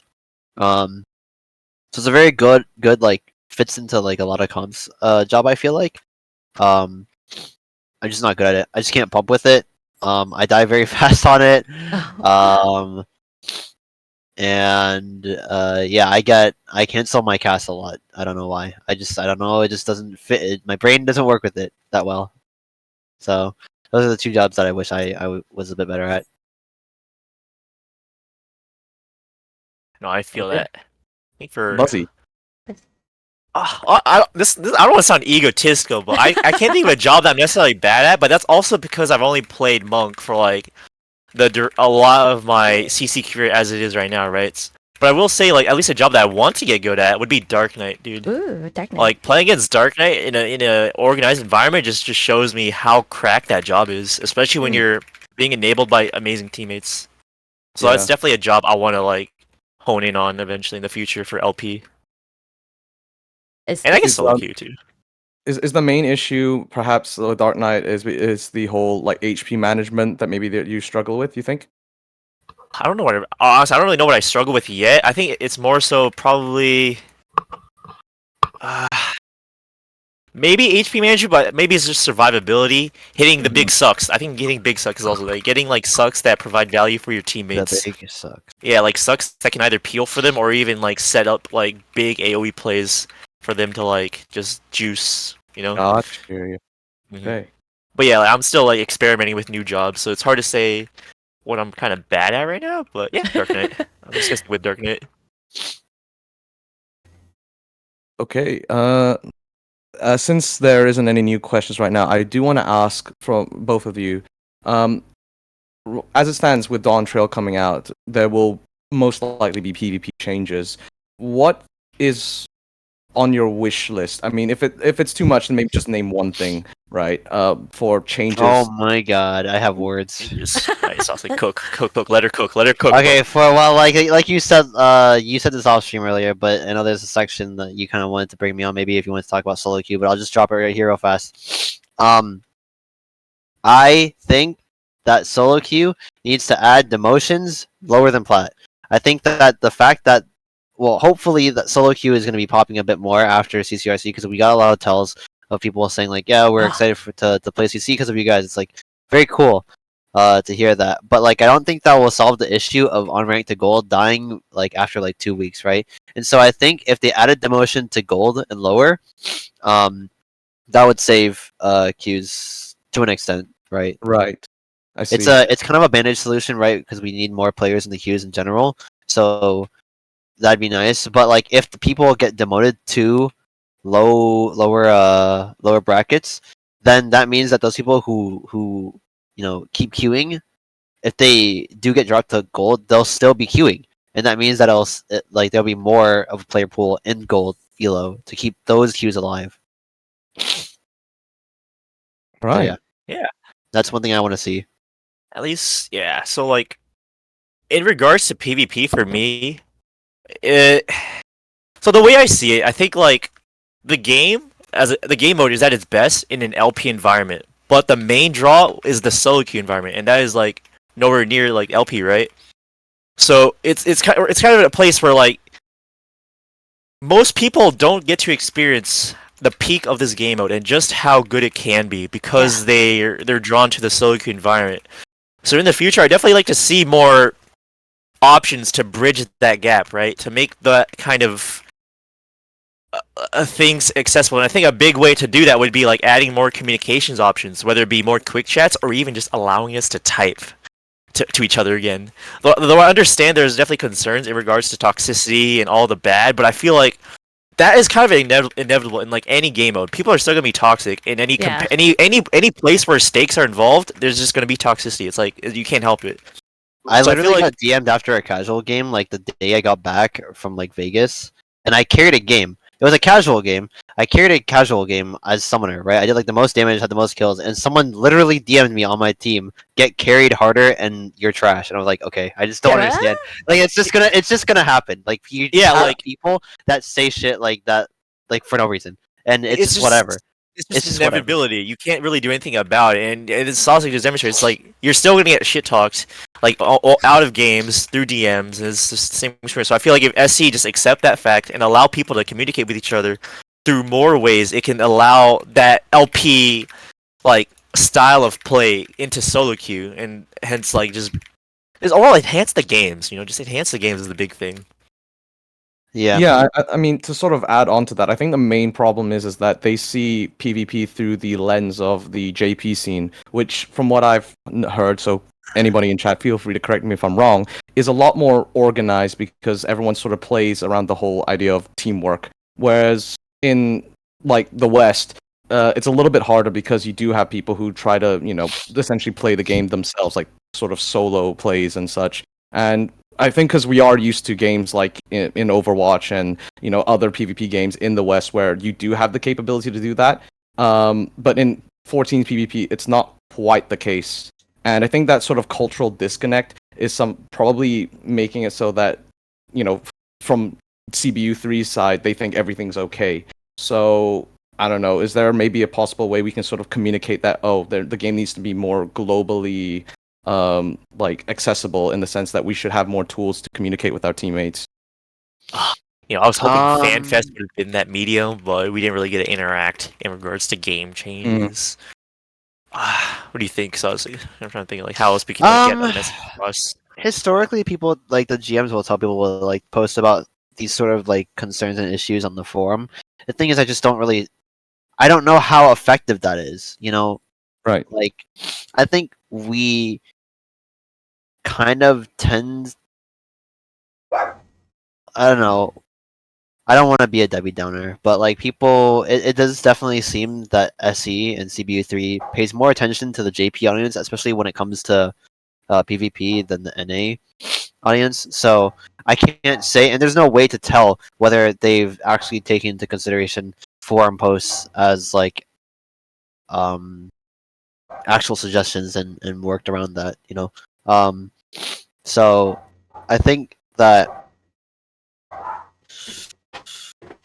it's just hard to say, man. We can have all these opinions, but I don't really know how receptive CBU 3 is to it all.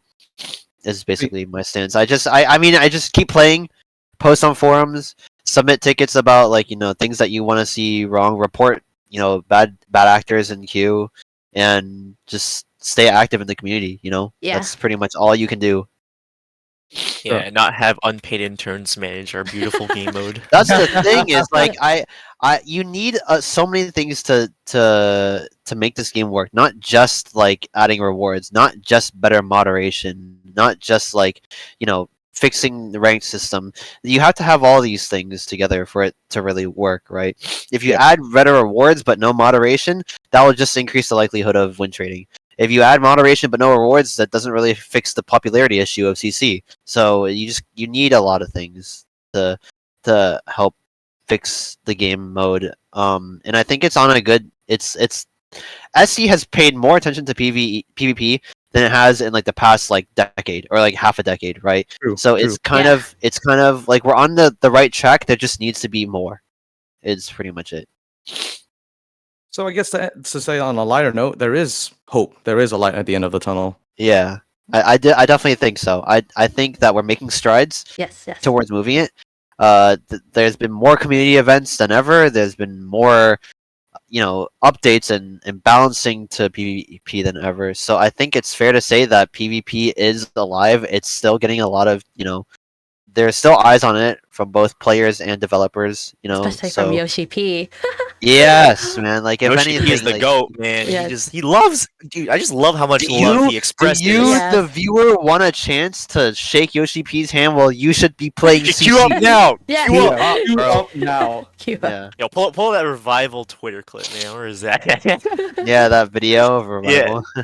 Which one? I can post. I can it. find it we- real quick. Hold on. Okay. Yeah, we were all in like this was before our games. We all just lined up by the stage, and Aeon was you know, taking a video of us, and we were all just like, say something for the camera, like on 3, 2, 1, say queue up or whatever. We all said it, and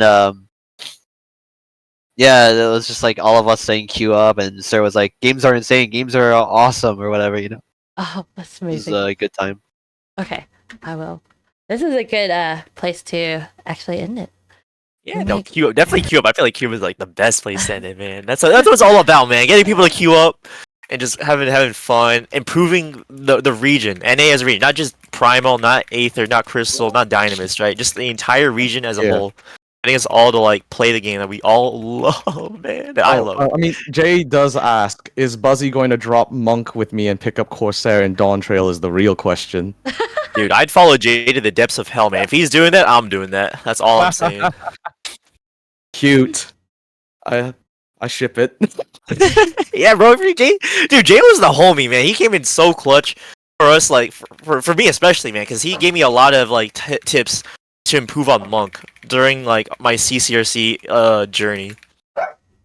Helping like from like refreshing the basics, you know, learning new stuff, man. Just he's the MVP for me.